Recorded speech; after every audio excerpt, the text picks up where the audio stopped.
Codie Sanchez, and this is the Big Deal podcast. Today, I'm bringing you Brendan McCord, one of the sharpest minds in AI. Brendan's not just thinking about where AI is going, he's thinking about where we're going and how to stay human while we get there. He built not one, but two AI startups that got acquired for $400 million. And prior to that, he was deep within the government, where he was a founding chief architect at the Joint AI Center for the U.S. Department of Defense. He also was part of the DoD's first applied AI organizations, and he led the strategy. So both classified and public versions, to figure out how to do machine learning at the Department of Defense. Now he's working at Cosmos Institute, which he founded, and I believe he's attempting to train the next generation of philosopher builders who believe in humans and that AI should support us, not the other way around. This podcast is going to help tackle the question of what will AI kill first? Can we make money with AI? And do humans still thrive? It is a big mission. So this episode today, I think, could change your life if you listen closely. It's about tech, sure, but it's also about power, autonomy, and building a world worth living in. And so I wanted to have you on to talk about AI because it's been dominating my mind lately. And in a very neophyte, normal human, it is not part of my day-to-day that I think about AI. I own laundromats, for fuck's sake, So this is not core.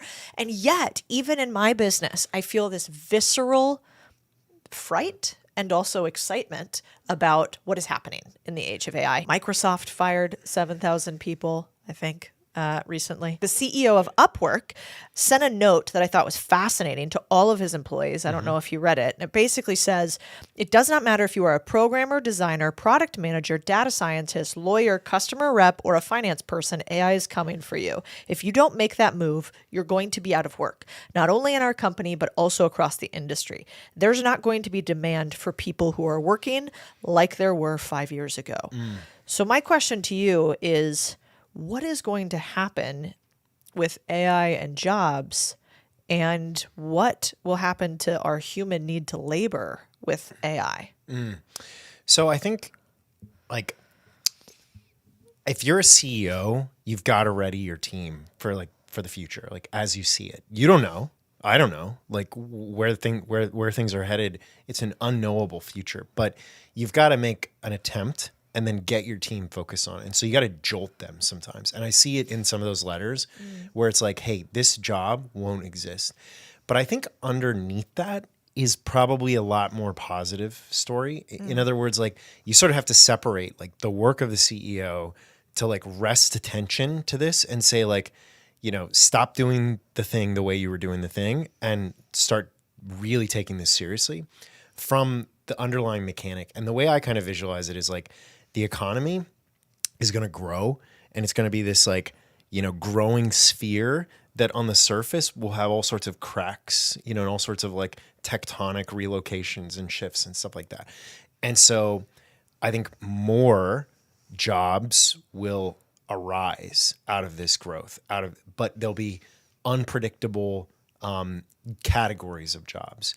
And by now, I think people have analogized this a lot to the past. But 100 years ago, we had an 80% agrarian economy. We were farming. And if you had told people that we would have a 1% agrarian, 1% were in agriculture, they would have been all kinds of skeptical. They would have said, well, are people not eating grains? It's no, we're still eating grains.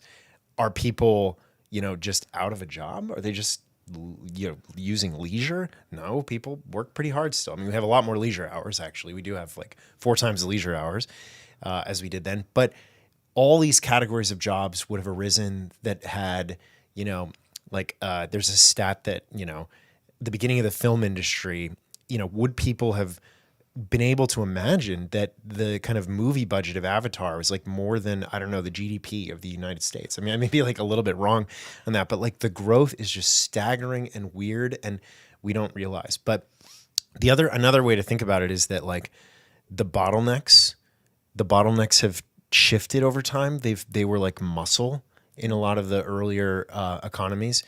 They were then clerical work or repetitious work in others. And now there are things maybe compute, right? When, my friend is building Stargate here, actually with Crusoe, and they're rushing to build this because there's like literally not enough compute. Explain what Stargate is for anybody that doesn't know. Yes, Stargate is this like kind of like epic scale project to build massive data center that can train the next generation of AI. The whole idea here is based on, just like we had Moore's law, like people will be familiar with Moore's law, as a way to describe how chips advance over time, how they get denser and better. We have this thing called scaling laws where AI, we can throw more compute at it and we get a bit, we get more performance, and we think that we can reliably predict that trajectory. And so what that does is it means that like CFOs and venture investors can invest ahead of that. They can say, look, I don't know what the next generation looks like, but I know we need $1 billion data center and a $10 billion data center, and on and on and on. And so they're building it really quickly. And by the time it's built, they're going to need to build a bigger one, right? And so these are new bottlenecks that require a huge amount of jobs, a huge amount of like labor content. And so figuring out sort of where those bottlenecks are, that's an important thing. The other thing I would say though about the job is that, it's a good time to go back and think about, like, a lot of the thinkers at the beginning of the mechanization that happened in the Industrial Revolution were, they were very positive on like what automation was, but they thought about, the job as more than just an economic thing. In other words, like, we're not purely economic beings, or even primarily. Like we do need work, we do need food, we need like material comfort, or we seek it at least.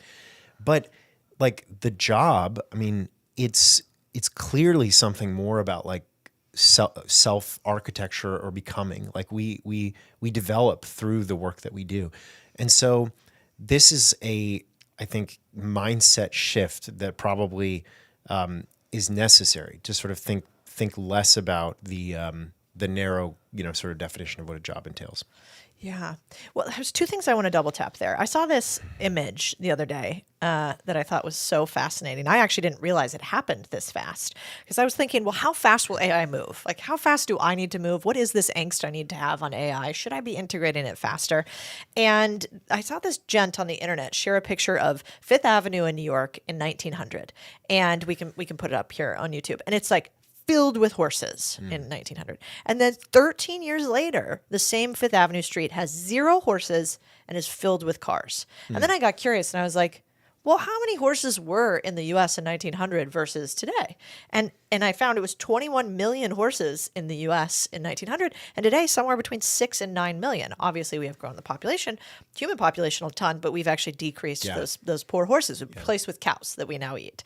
And so I guess my question for you is, like, maybe it's that same question. It's how fast will this scale and move in relation to the Industrial Revolution, or even just automobiles being created? Like, instead of 13 years, is this 3 years where all the quote unquote horses are gone and replaced with AI agents? Yeah.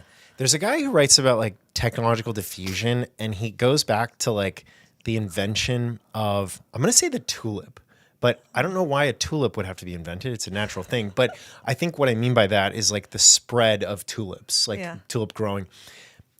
I promise he says that, otherwise it wouldn't be in my mind. But he writes about all these diffusion curves across. And like one thing you have to keep in mind is the technology, even if it's immediately available, takes a long time to like propagate. In other words, you could stop right now. Google just did its big announcement, like stop, pause, nothing else.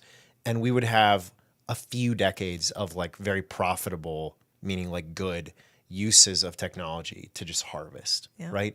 And why is this? Well, I think a lot of it is the government. In other words, I think that individuals are able to adapt relatively quickly. Like some things are deeply ingrained. And so my parents will never use AI, I'm convinced, right?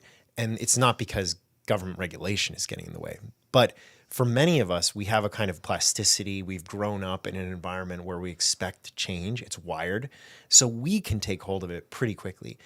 And certainly when we're pushed and incentivized, we do. Like if we're in a company, if we're fiduciary, it's like, no, we're gonna get our lunch eaten. Like we've got to go. So companies and individuals, especially young ones, they're hungry for like the adaptation that it entails.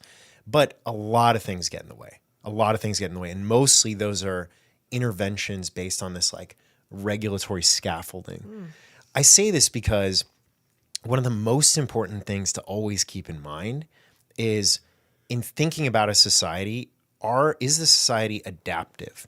Can it adapt to new technologies, to changed circumstances, to new preferences? Open societies, liberal societies in the old sense of the word, they can. Societies that are run by top-down mandate, they're highly, highly fragile. And so this is where, US has a distinct advantage versus China, versus Europe. Like these are extremely maladaptive, though they may be more efficient at any given moment to run on a top-down basis. It's the decentralization of the US, as much as we've preserved of that really renders us like the leaders. So could there be an argument then that, for instance, the U.S. today definitely has more regulations than it did during the 1900s. There's more of a stranglehold overall federally today than there were in the 1900s. And so, in fact, maybe usage of AI and proliferation, even though it can go faster, aka you can produce things on the internet faster than you can an assembly line of cars, it might actually go slower because we have so much regulation. Yeah, I think there would be, it's like regulation tends to act on the counterfactual, meaning like there's a world in which 50 years ago we started using nuclear power, and that world is crazy and awesome. But we didn't, right? We discovered it. We split the atom, and then we didn't do anything with it. I mean, I did on a submarine, but like civilian use in the US was nil, essentially, right?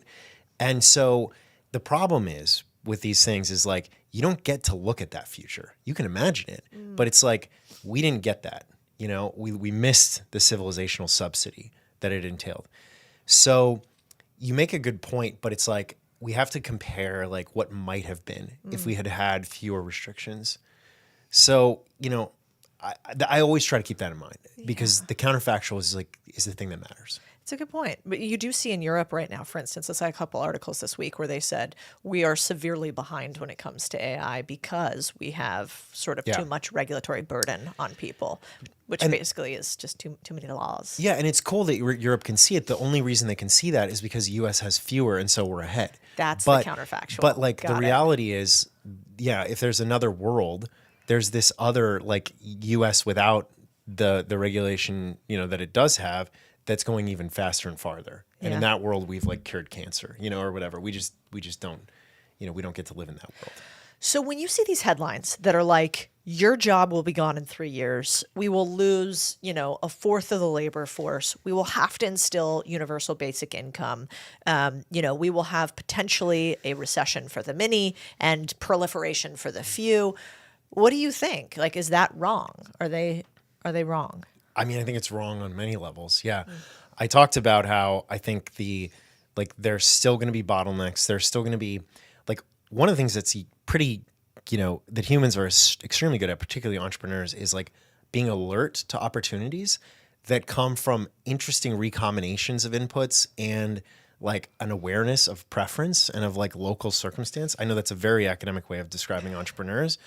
Israel Kirzner, a scholar, has this like beautiful framing around alertness, but like that never goes away. We need people to be alert to things that humans want and then have the kind of creativity to find and experiment with what they want.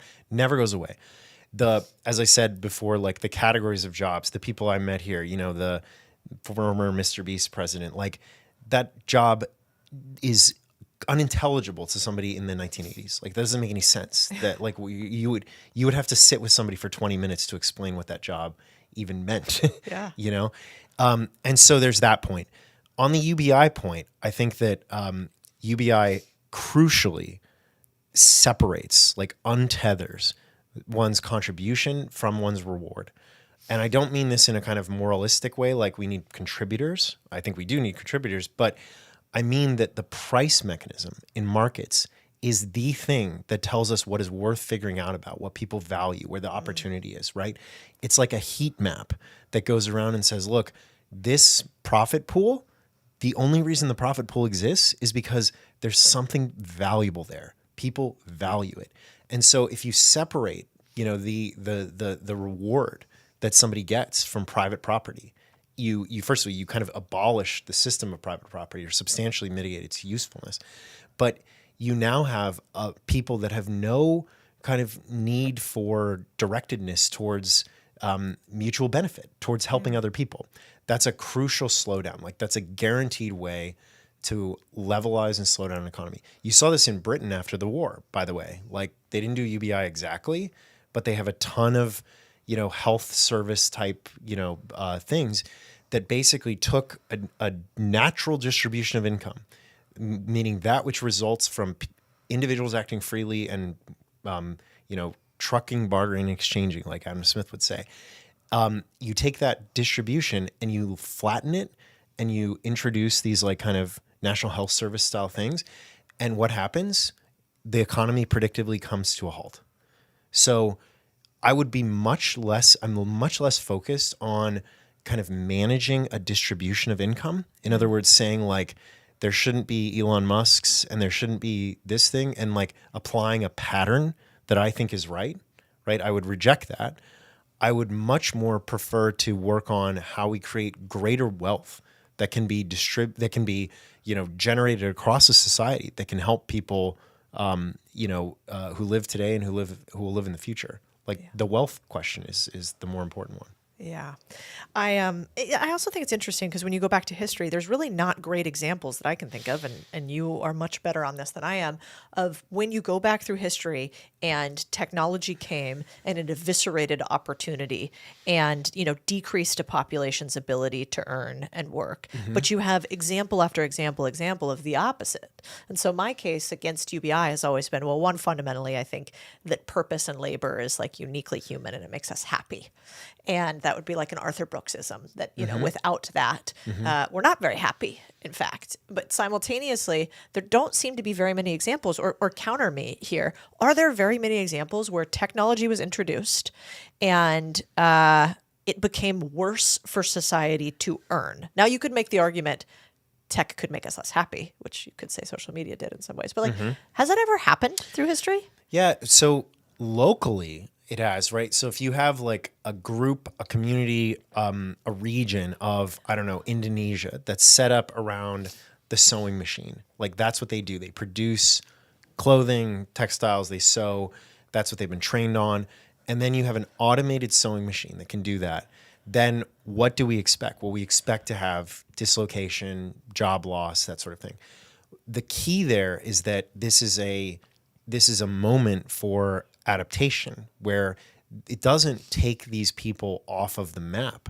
What it means is that the next thing that they need to do is now in view, or get kind of motivation to figure out what that next thing is. So we're a highly dynamical system. Like we're constantly adapting, and every opportunity that technology obviates for the individual, meaning everything that technology can handle with automation, simply opens up a new frontier. That's what I hear when I see the CEOs saying, hey, this thing, your job as you know it is over. The other side of that coin is like the job you didn't know was needed, the door just opened. Yeah. And to your point, maybe that job has 4x more leisure time for you with a higher potential earnings. Yeah. I mean, empirically it does, right? Yeah. We've, the lifetime leisure hours have gone from like 40,000 to 160,000 more. Wow. And so this is like the marvel of capitalism, is that it's given us more leisure. Most founders think they have a traffic problem, so they throw money at ads, more content, more clicks. But the truth is, your site visitors aren't the problem. Your follow-up is. If someone visits your store, adds to cart, then disappears, most platforms just let them leave. OmniSend doesn't. It triggers abandoned cart flows, win-back emails, and even browse abandonment messages all on autopilot. It's not just email, it's email plus SMS with smart segmentation built in. You can trigger a discount code to someone who clicked but didn't buy. You can follow up with a new product after someone made a purchase. You can even A/B test everything to find what actually converts.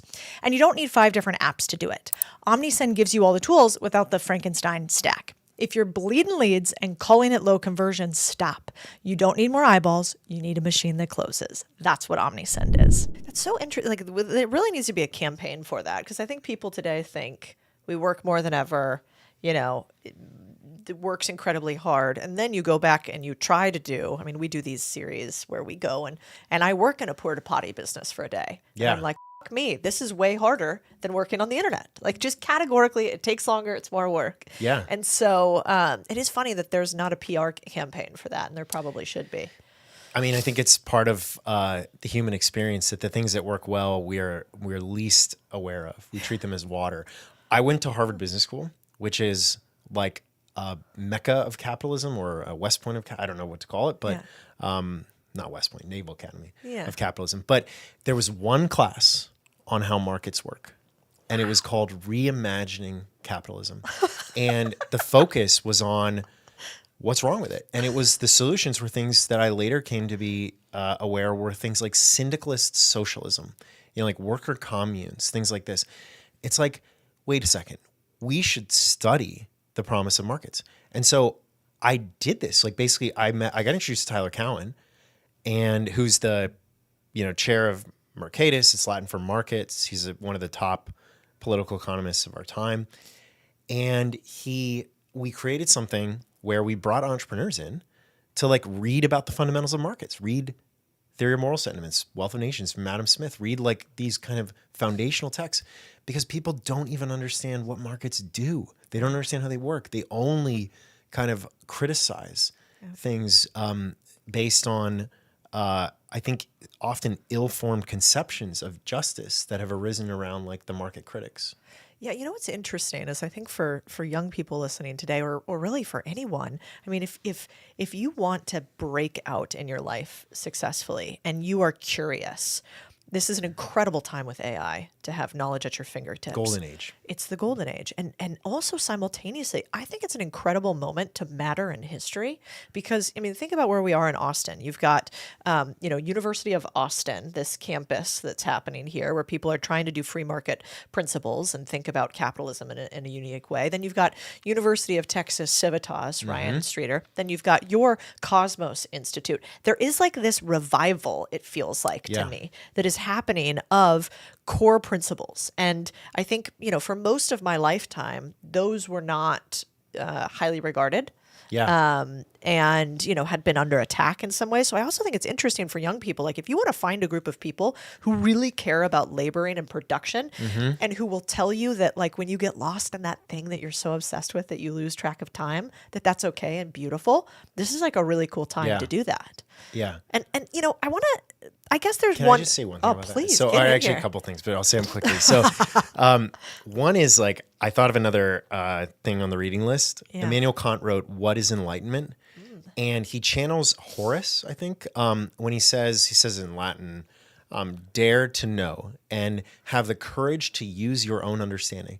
This is such a profound thing. Like, this was the Enlightenment project. He was reflecting on. We always talk about like the Enlightenment. He writes this like definitive reflection on what the Enlightenment was. And it was like, we previously would be told by our betters what to do in an aristocracy or in a monarchy, Now it's like we have the courage to use our own knowledge. You made me think of this when you thought about, like, when we talked about people who are curious using AI systems, like my 3 and 5-year-old, it is a golden age for them to figure out. My 5-year-old wants to learn gardening. She literally can go to ChatGPT and is learning how to become like a gardener. And it's like, I'm just blown away. So cool. And then I do want to talk about the Austin scene, because I actually do think that's pretty powerful. People will know this, but like that Enlightenment thing, it happened in coffee houses in Edinburgh. The Greeks met at the Agora, right? The French, like we talked about salons now, the Parisian salon. And so at every moment, there's this like, there seems to be this need to like get together, bump into one another, work on projects. And the ones you mentioned in Austin are really special. I would say Austin, I'm bullish on its ability to become, not only a great startup hub. I think it's like probably fifth best startup hub in the US, and therefore the world. But but I think I'm even more bullish on its ability to like fuse the kind of entrepreneurial mindset with deeper thinking about the goals that technology might serve, like the ends of technology. My pithy way of saying it, because I care a lot about human autonomy. I think this is like a really critical thing that I'm trying to raise awareness on. Is like we can be the capital of autonomy. That means autonomous systems, like what Elon Musk is building, and all, but also this philosophical conception of what it means to be an autonomous human being. Yeah, well, I mean, you're so right. I mean, even Silicon Valley, right? That was sort of the center of the internet for so long. And it's arguably still is in some ways, but in some ways isn't any longer. Yeah. And so, yeah, if you want to play a game, go where the game is played. And so I think if you believe in sovereignty and, the power of the individual and the human, Austin's an incredible place for that. And what's interesting is a lot of those cities, they weren't like major thoroughfares that would become the New Yorks and the San Franciscos of the world. Yeah. I mean, there was also, Amsterdam, when you come to like base level free market principle thinking, that happened in Amsterdam salons too. Yeah. And so, it kind of takes me to one of your points that I thought was so interesting. You talked about something that's near and dear to my heart, which is how in the US, I believe that we have slowly become this, I say a nation of serfs, you say a nation of employees. We've become this nation that used to be owners. 80% of us own things. Now less than 10% of us own a business. And maybe that there is a way that AI can help us take that back. We can reverse a trend. And those trends are really hard to reverse. I mean, since the 1800s, we've sort of slowly lost our ownership of businesses. Can you talk about your nation of employees becoming entrepreneurs? Yeah, I love this. So Jefferson, his idea for early America was that we would be independent, we would be self-reliant, we would be a nation of farmers and he really cherished, I mean, he brought into being this idea of, the gentleman farmer. Tolstoy writes about this with Konstantin Levin in Anna Karenina, and this is like a beautiful archetype of like self-reliance. But it really was true in a sense for the free people within in America that they were self-reliant. Like I have my mother and father-in-law. They have a ranch an hour and a half outside of here. And I grew up in like DC suburbs, so I didn't really know what this meant. But like you are very entrepreneurial, very self-reliant in managing your affairs. There's no one you can appeal to. There's no process you can appeal to. You don't have a boss, right? And so think about a nation like that and what they would have voted for, what their preferences would have been, how they would have governed themselves. Now think about a world in which like 10% of us are self-employed entrepreneurs, whatever it is, and most of us are spending all day, every day, listening to a boss, following a process, kind of turning our mind off, that sort of thing. The effect that it has on preferences is really profound. Like Aristotle writes that we're creatures of habit, and this is like a very well-known phrase, but if you really take it seriously, like humans are creatures of habit. And so if we are habituated day in and day out to be kind of told what to do, given instructions, here's how you follow the process, it changes us fundamentally. And I'll give you a great example. So people know that East and West Germany grew up under two radically different systems. East Germany, Soviet system, West Germany, more like the West. And in COVID, so decades after the fall of the Berlin Wall, you have very different responses among people that grew up under the system of Soviet communism versus the West. They're more pliant, they're more compliant, they're more willing to listen to authority. And I just cite this because it really seems to be the case that the more we are free, the more we are independent, the more we love it, right? Could you ever go back to being an employee?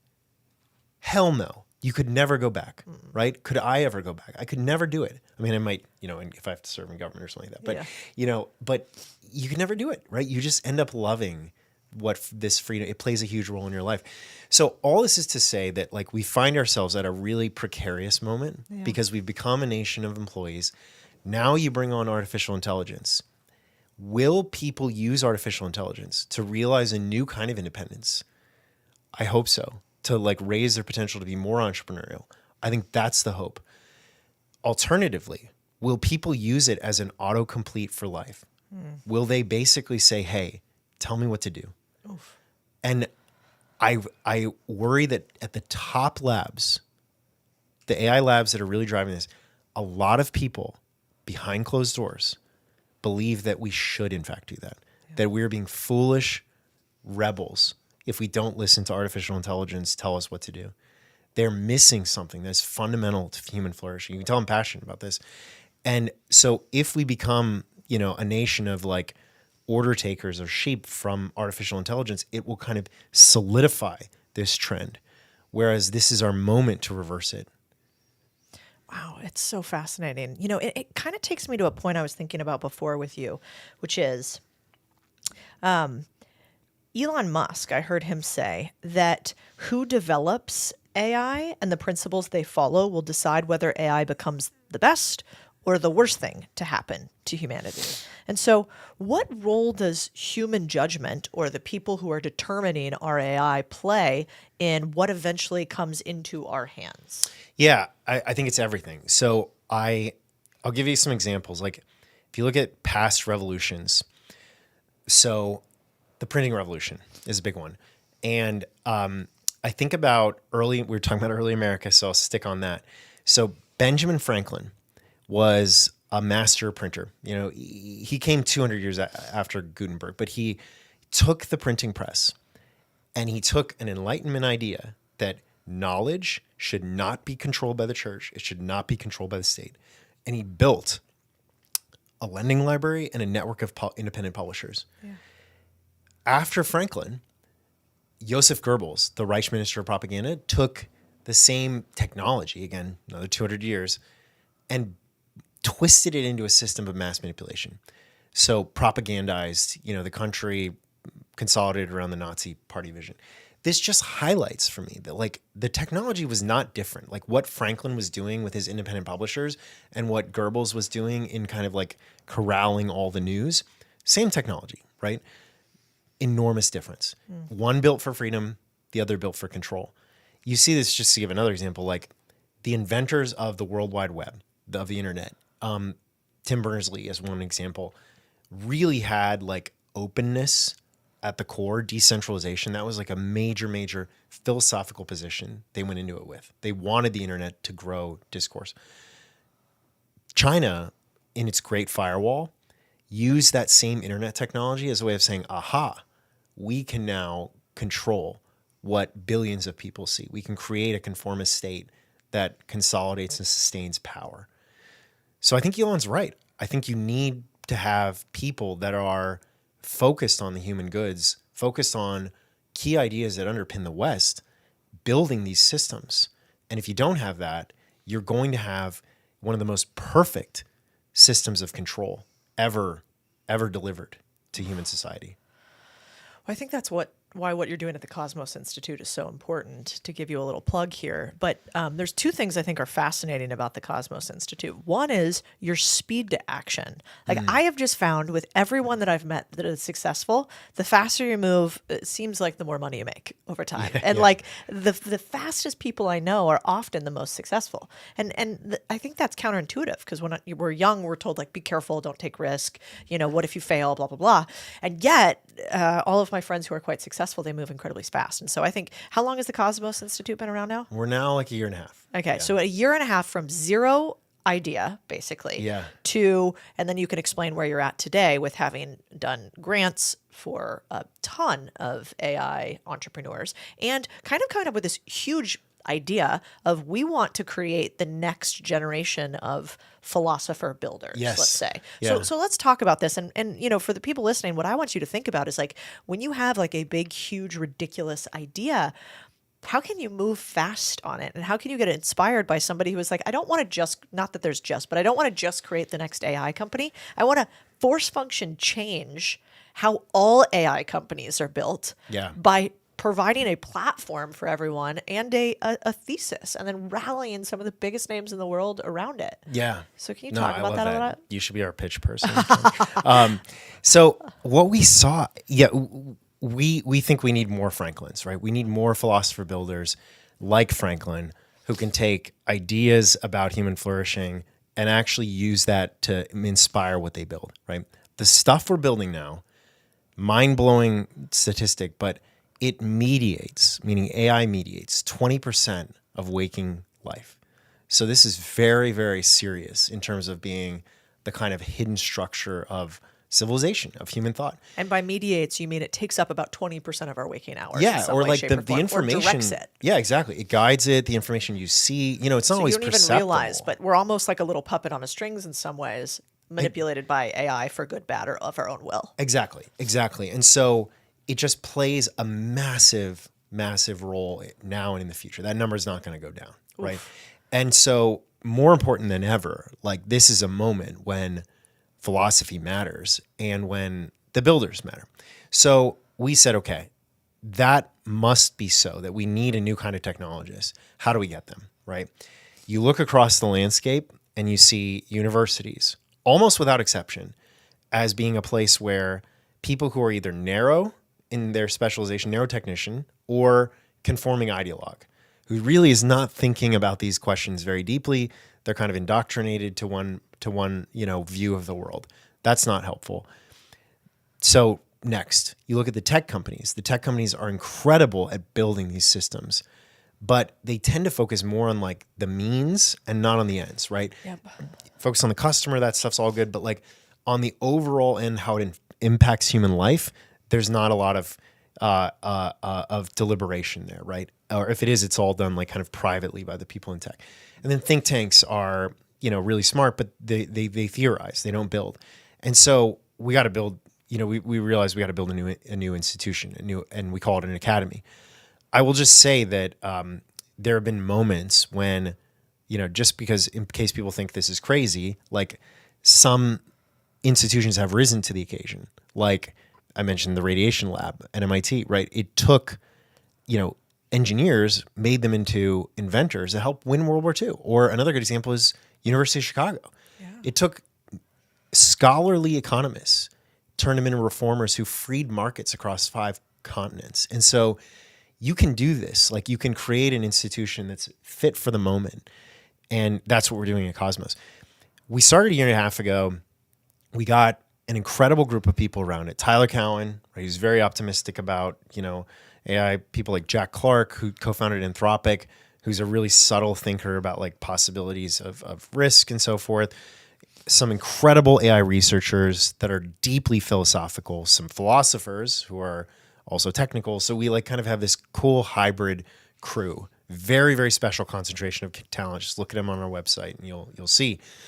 But we moved out with a kind of like private sector urgency. We're a nonprofit, we're 501c3, but like I didn't hire anyone who comes from the nonprofit world.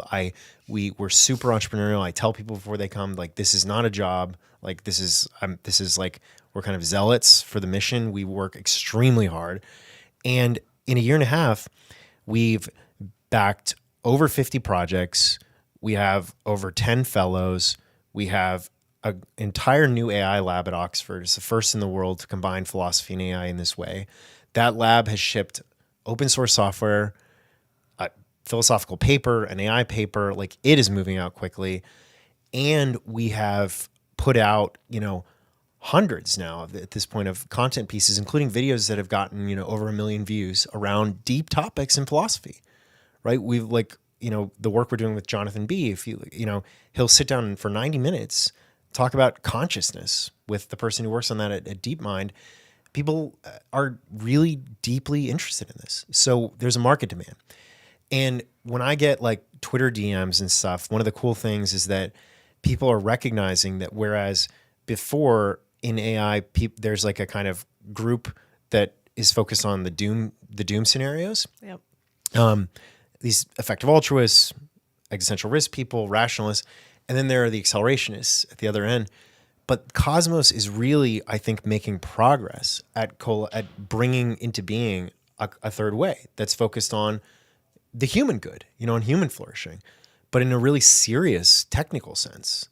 So yeah, it's been pretty wild ride. And you guys are giving out $1 million grants too. So if somebody's listening Yeah. And you have a compelling AI idea project. What's the parameters? Yeah. Okay. What would make somebody be able to get $1 million from Brendan today? So last week I went to San Francisco. You and I were together in Austin. I flew over to San Francisco for a night, and Barry Weiss announced, people know Barry Weiss, that Cosmos is partnering with FIRE. FIRE is Foundation for Individual Rights and Expression, and they are the very best when it comes to defending things like free speech, right? Mm-hmm. They're what the ACLU could have been. But they're incredibly principled. They're non-political, non-partisan, wonderful organization. We think that the future of free speech, it's about AI, right? Like I mentioned, the 20% stat. So increasingly, this is the information commons. And what we have access to, what reaches our mind, what forms in our mind as thought, it's going to be shaped by AI. So FIRE is really, I think, at the forward edge of like leaning into this, saying, yeah, this is where the thing is headed. So we put together this program to sort of say, look, we need builders to get engaged right now.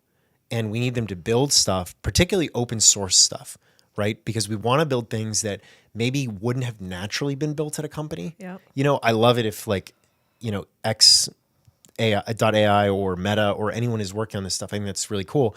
But we want to kind of motivate the independent builders to create systems that promote truth seeking. Yep. And what we mean by that is, in order to discover truth, in order to kind of have truth matter in our lives, you have to have a clash of ideas. John Stuart Mill tells us this, chapter 2 of On Liberty. You've got to have this contestation, this clash. And in order to really think deeply and develop insights that move away from falsity, you have to ask good questions. In both cases, there are problems with AI today in terms of the extent to which you get to see and encounter these minority views or these, you know, provocative views, and in terms of how much it tends to make us want to ask questions. So we want to get ahead of that. And we've already seen, you know, 50 applicants. We just announced it like a couple days ago, but I've seen 50 people apply. There's a lot of demand for this, I think. We're going to do a hackathon next week in San Francisco. We're going to be out there a lot. We'll do some in Austin. So we're building a movement around this because AI is the place where free thought and expression, converges with technology. Yeah, you know, I was thinking about it too, to go back to Elon again, but you know, he said AI is a fundamental risk to the existence of human civilization. And he's also said if AI has a goal and humanity just happens to be in the way, it will destroy humanity as a matter of course without even thinking about it. It's just like if we're building a road and an anthill just happens to be in the way. We don't hate ants, we're just building a road. And so I think a lot of what you're doing is trying to make sure that AI serves humanity and doesn't dominate it. On a micro level, for like everyday humans like me and you, who aren't going to change the future of how AI interacts, how do you think about making sure in your day-to-day you use AI and you don't get used by it? Do you have frameworks you think about? Yeah. Well, for one, I would say I don't accept Elon's framing of risk. I think he's captured by a lot of risk thinking in the Valley. And I think he's fighting a sort of internal tension between what he knows to be true about the open search and the innovation requirements and the kind of doom scenario, which is really, you know, it's a really problematic framing that comes from Nick Bostrom, from Eliezer Yudkowsky. We don't have to get into it too much, but essentially the argument goes like this. Like, it's essentially the case that they say, you know, the likelihood that AI will destroy us is a probability between 0 and 1. And you're kind of like, okay, yeah, well, kind of all probabilities are in this world, right? It would violate the laws of epistemology for it to be otherwise. And by the way, if it destroys us, then that's negative infinity utility. This group talks about utility quite a lot. And so it crushes us in terms of like whatever future well-being we'd have. And it's a negative infinity kind of disutility event. And so very small number times negative infinity is negative infinity. Thus, we have to do whatever it takes to stop AI.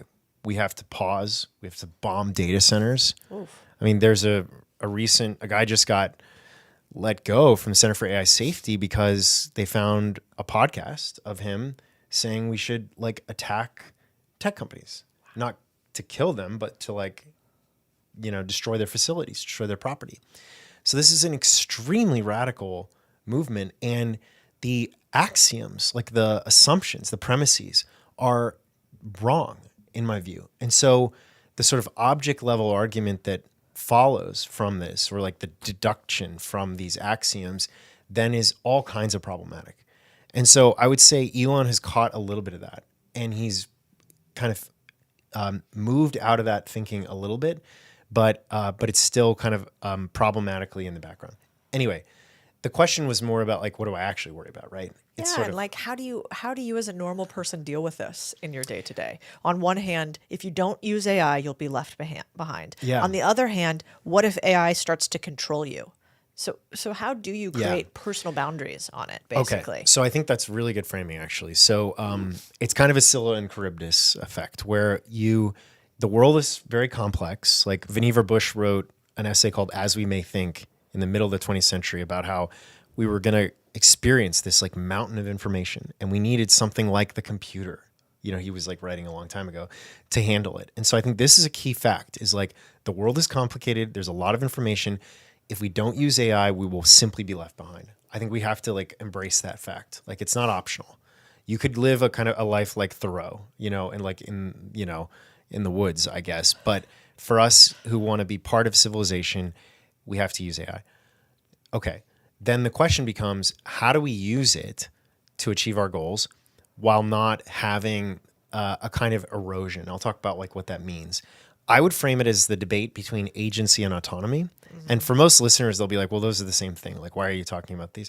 They're not the same thing. And I'll try to illustrate it this way, which is agency is about if you have, and by the way, I think that people get this wrong because agency is a very popular word in 2025. I think people are talking about it slightly wrong. The philosophical definition, I would say, is like means ends effectiveness. What I mean by that is for a given end, so for a given goal, end means goal, right? Can you select the means to achieve that goal? So can you kind of push the button? If the goal is like cause the thing to go, I don't know what thing we're talking about here, but can you push the button? I want to increase my sales. Can I have more sales calls? Yeah. Can you have more sales calls? Exactly. That's a good one. So it's like a narrow instrumental choice based on a predefined end.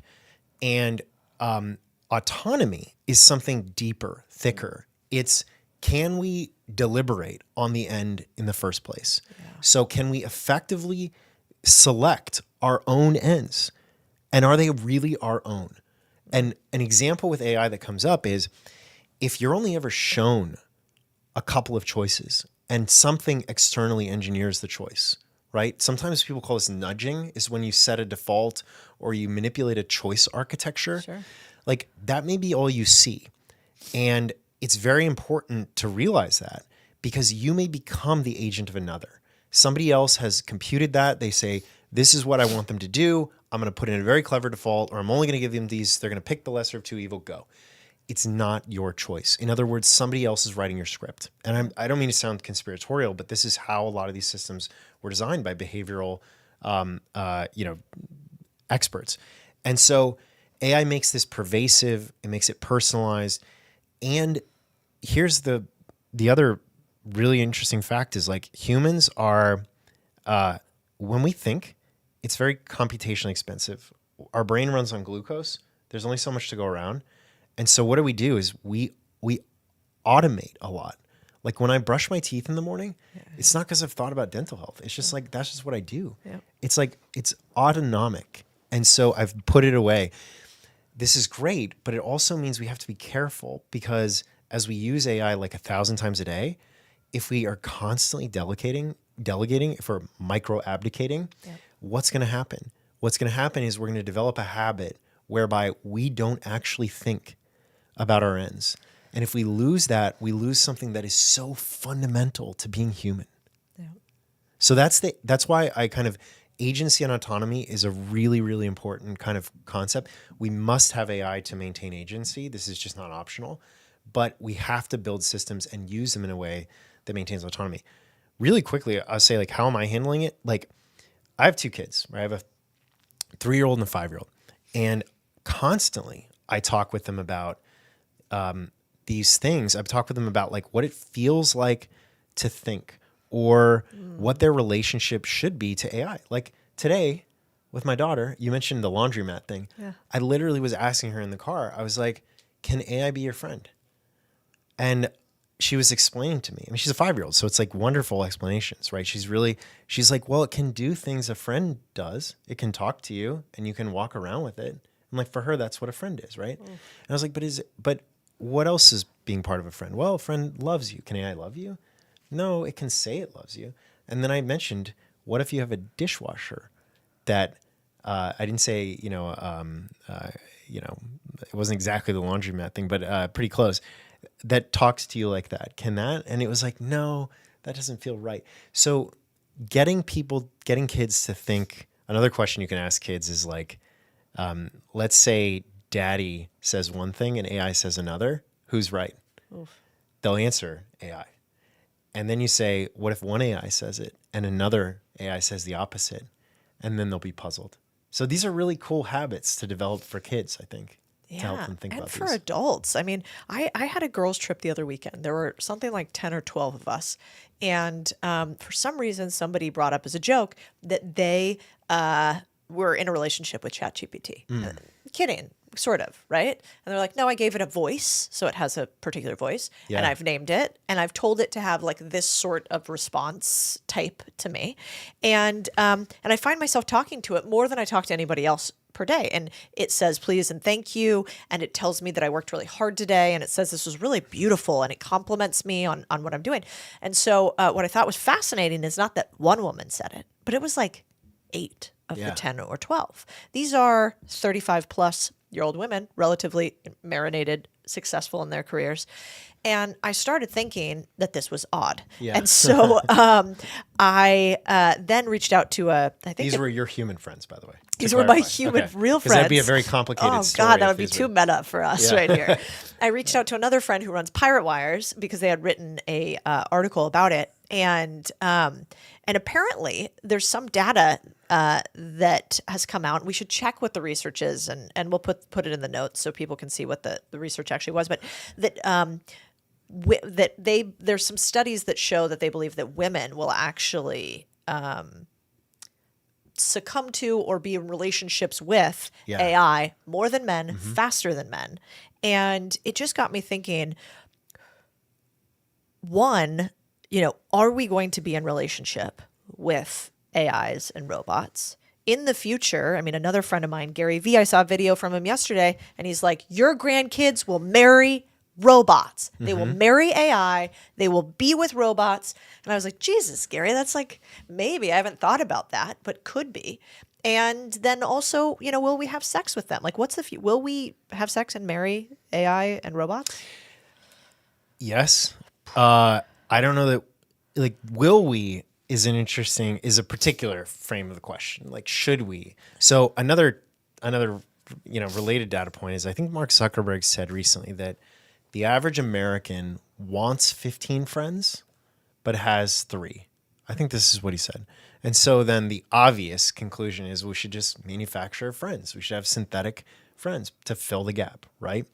And in my mind, this is like only obvious if you assume that the only thing we should do is what our own subjective, preference demands, right? It's sort of like, it's kind of, it presupposes that way of thinking about it, right? So that's why I'm so confident in saying, will we? Because if we want to, like, we have entrepreneurs who will make it so, and they'll be convincingly real and they'll be pleasurable and all the rest. Here again, though, I think it's useful to go back to the question of what is a friend? Yeah. And this has been treated by humans for centuries and millennia. Like, I can't cite chapter and verse, but I know that Aristotle writes of a friend as being someone who has a kind of mutual recognition in you. Like, you see each other and you have some shared striving, for example.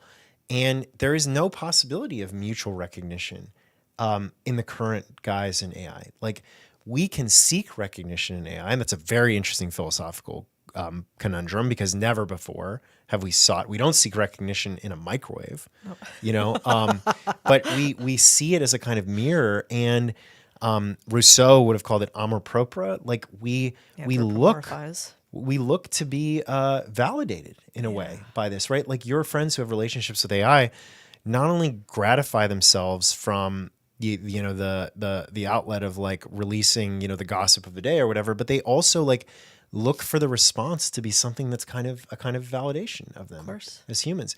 And that's very, very interesting, because this is a software system that is programmed by another. And so it is very easy to modulate the extent to which and the way in which it delivers said recognition. So it's an incredible platform for manipulation. In other words, it's not an authentic mutual recognition as you would see in a friendship. So, very puzzling, very difficult issue. But I think those are the philosophical ideas that it entails for me. It's fine if we call it something else, but I think like to recognize and to reflect for maybe the first time on what friendship means in the broadest sense is called for. Yeah. And even I found myself thinking I shouldn't standardize that this is funny and light, actually. And so I found my initial response kind of being joking about it. Like that's a bit funny. But then I went a little deeper, as two of them were single. They want a relationship with another. They're looking for partnership. They're a little lonely. They're successful in their career, but there's lack. Yeah. And and so then I started to ask the questions, well, will this get you closer to the thing that you truly want, which is a human connection? And there are also studies, we were just talking about it with a doctor yesterday, showing that an orgasm through porn is like 4x less stimulating to centers of your brain as a human-to-human orgasm. Something about skin touch, I guess. And so even if we go to like the purely self-interest of like your level of orgasm that one might want, it seems like it's shallow and not deep enough to want a friendship that is one-way positive to you and doesn't have the natural friction of humanity, which actually makes us better. It makes us better. The other thing is having sex with robots is going to make us worse at democracy. And here's the connection. So Alexis de Tocqueville, going back to one of my favorite, not prophets, but like interpreters of the current technological moment, says that we should fear atomization, calls it atomization, which is a withdrawal of the individual into oneself. Yeah. And so in order for democracy to work, you've got to have it be like the New England townships, where people are like, hey, we need a bridge. Let's go build a bridge, or let's build a school, or let's do this, right? And we're acting on each other. Town halls, we're kind of like working. I mean, it's a little different today, but like we're out in the community, we're making stuff happen, right? That's critical for self-government, because democracy is about self-government. When you atomize, when you retreat into your little world and you create your own hall of mirrors, you create your own self-curated reality, you lose that willingness to associate with others, to act on others. And then you become like very weak versus the centralized forces, because they don't go anywhere, right? Yep. It's like we have the centralized force of government. The only bulwark against it is if we can band together, act together. If we're all little atomized people who don't even care, we're just like over, looking at porn and like, making friends with AI with Mark Zuckerberg, then we no longer have the muscle to govern ourselves. Yeah, it's a great point. No, you're just a bunch of nodes without connection. There's no network. There's no net. And thankfully, AI doesn't only lead to that, right? Like, I don't know if this is the best example, but like Reddit has brought out these incredible subcultures of people who like really weird stuff. And, they bond together in ways they wouldn't have, right? And so I'm not saying they get together in person. I think in person plays a role. But the point is, like, technology can put people together. It can strengthen them. It can make them like movement build, right? I mean, think about like the movements on the internet that are like, really powerful. So it's yet another example of where we need to build technology in a way that brings us together and strengthens our capacities for self-governance. Yeah. And I have to imagine that, like, if you are the type of person who is willing to self-govern yourself, to ask yourself the difficult questions. Now you have this superpower sidekick to you that can really enable your force function change you want to put on the world. And if a lot of people are then just deferring their decisions to somebody else, the good part for doers is it's going to get easier for you. You're going to have more malleable sheep, sadly, and more people who want to follow the rules, and more pliant people. And you will be able to actually change the trajectory of your life, maybe easier with AI. And no question. And so I think there's like a freedom there too, with like, yes, this might happen for the mini, and so we should do as much as we can to protect them, to protect our kids, to tell our friends that maybe a real relationship would be one in which you are with another human as opposed to a robot. But simultaneously, if you are driven, like to me, I'm like, wow, every time I see somebody, like one of my friends joking about their chat GPT dependence, I think, oh, I'm going to be so much stronger from having a marriage that is really difficult. I mean, you and your wife are a perfect example. She's always brushing up, saying, what do you think about this? You know, she's your high EQ, you would say. How dare you? I don't like the implication there. She would. I'm going to let her listen to this, actually. You know, and she makes you better on that edge. And you make her better because you bring her into these things like Cosmos Institute, and the two of you are together are quite powerful. You have sort of a balance to the two of you.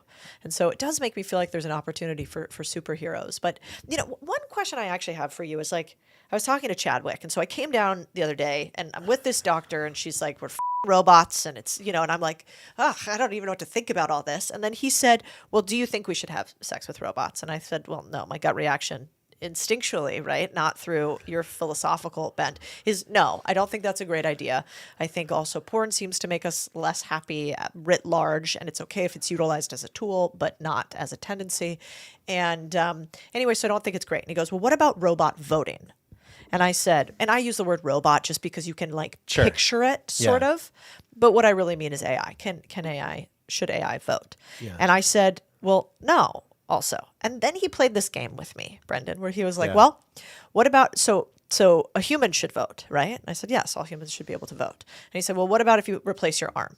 And I said, well, yes, of course, you should still be able to. What about both your legs? Yes, even if your legs are technological and your arm is technological. What about your brain? What if you put like Neuralink or whatever inside of your brain? What if it's 10%? What if it's 20%? What if it's 50%? Like at what point are you a human or are you AI? And how do we morph the two? And when do rights exist for each one? And I was like, Chadwick, it's 5:30 on a Tuesday. I don't have fucking time to talk about this. And so I thought I'd ask Brendan. Put your augmented reality back on. Exactly. So this is interesting. So Pinker and Deutsch, Steven Pinker and David Deutsch talk about this philosophical experiment. And they're brilliant on this. But I will say one thing that's interesting is your first intuitive response.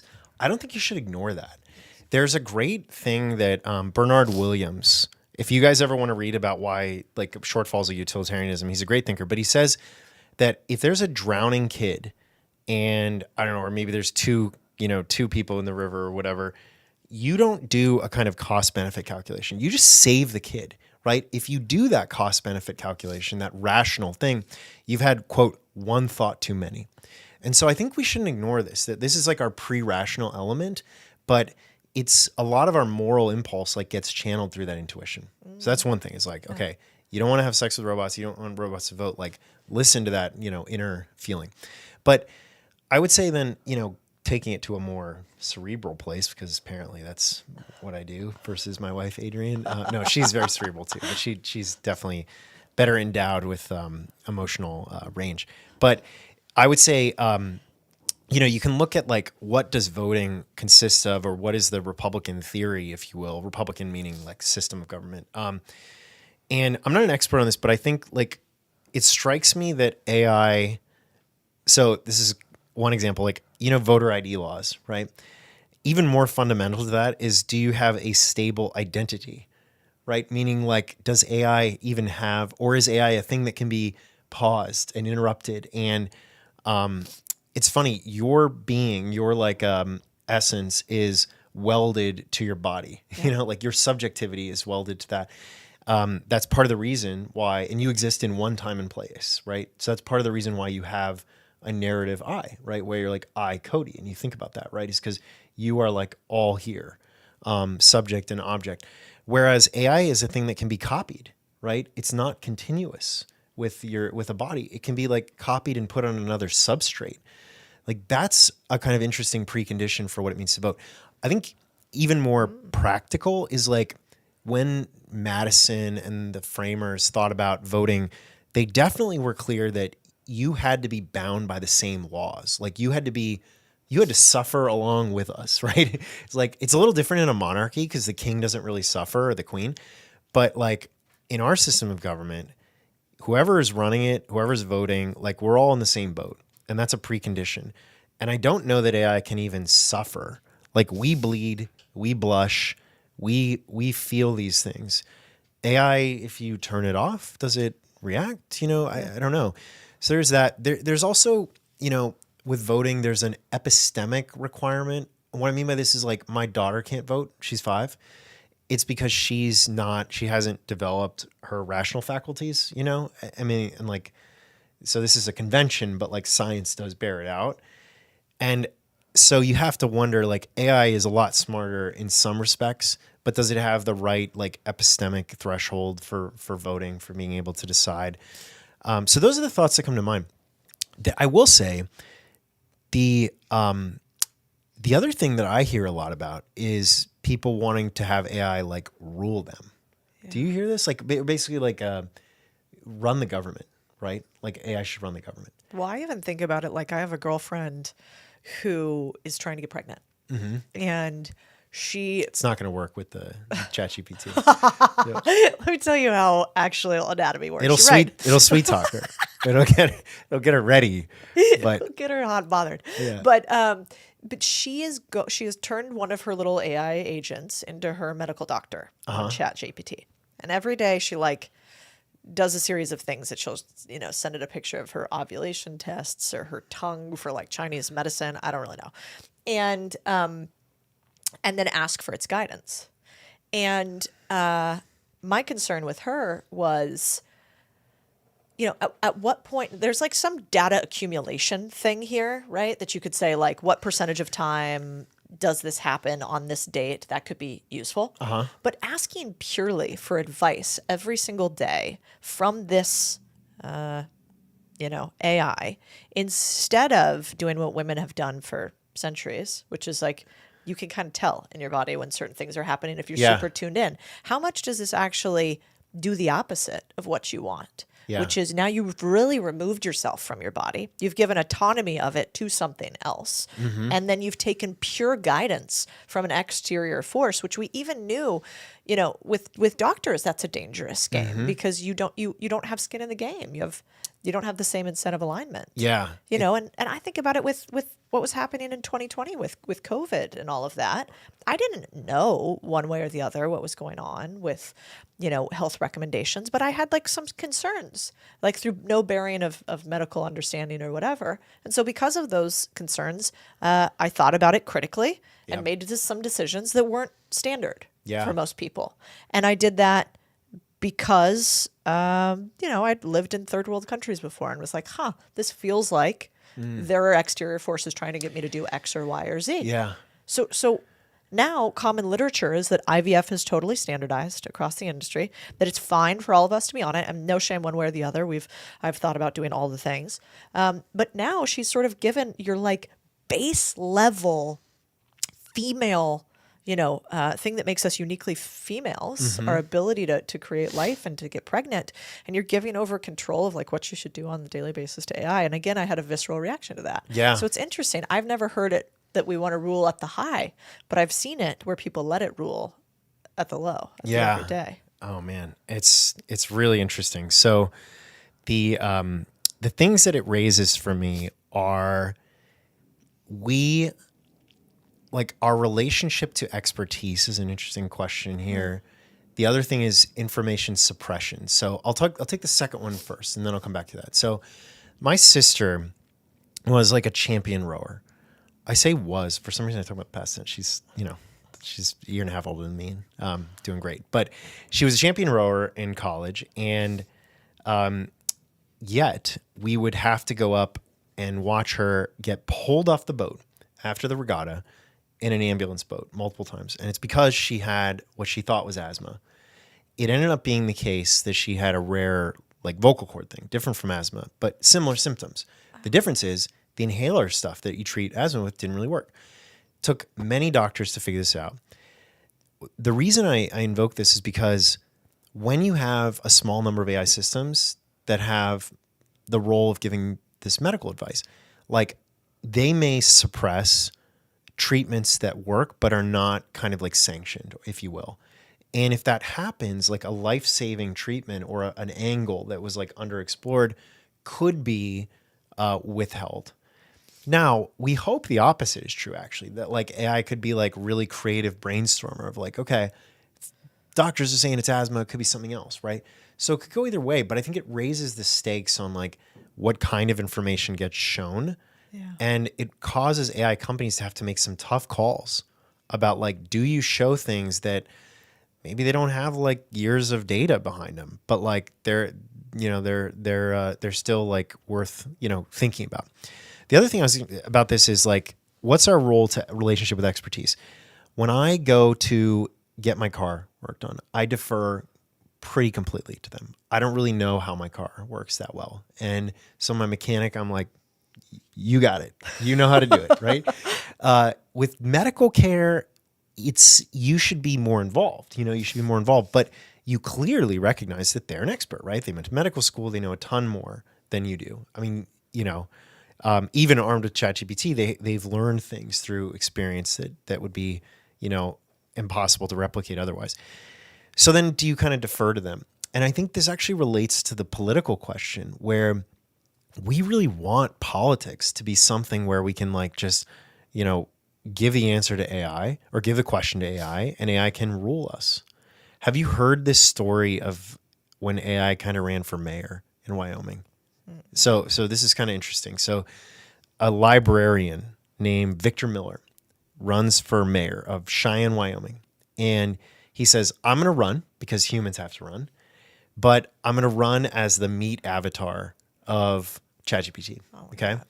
So like every question that comes across my desk, I'm just going to turn around and I'm going to enter it into the computer and ChatGPT is going to give me the answer. And that's what we're going to go with. And he didn't win, which is interesting, but it's such an interesting case study. One, it's like, is it prophetic? Are we going to have AI systems that run government? Two, why did he think it could? Like what?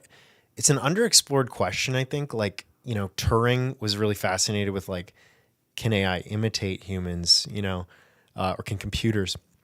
But there's not a lot of exploration, I think, around why do we psychologically think that this is valid?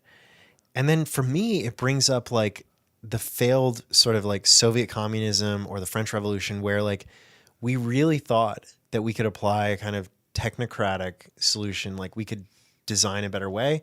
It feels like AI will magnify the possibility of falling into that trap yet again. Yeah, it's really interesting. It kind of gets to your point on, this is slightly asymmetric, but,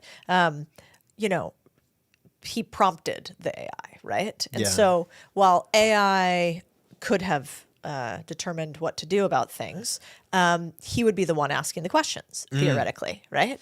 And so now I think a lot of people like me who are normal, please. Yeah, the voting thing. That was one thing you just made me think of that.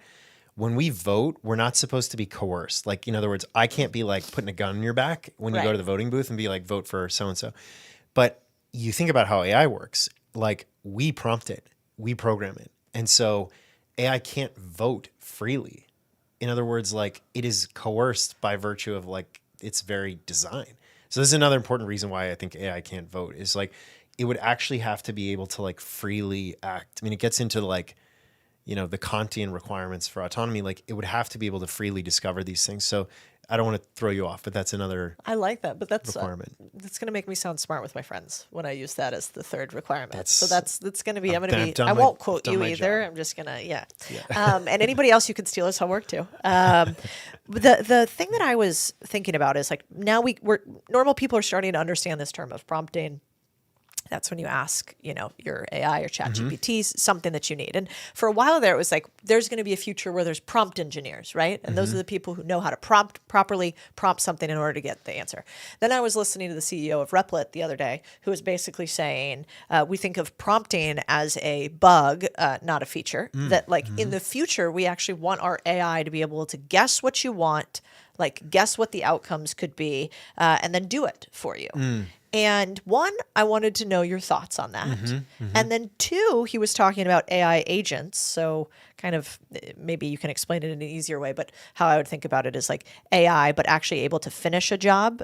So like a little AI laborer potentially for you.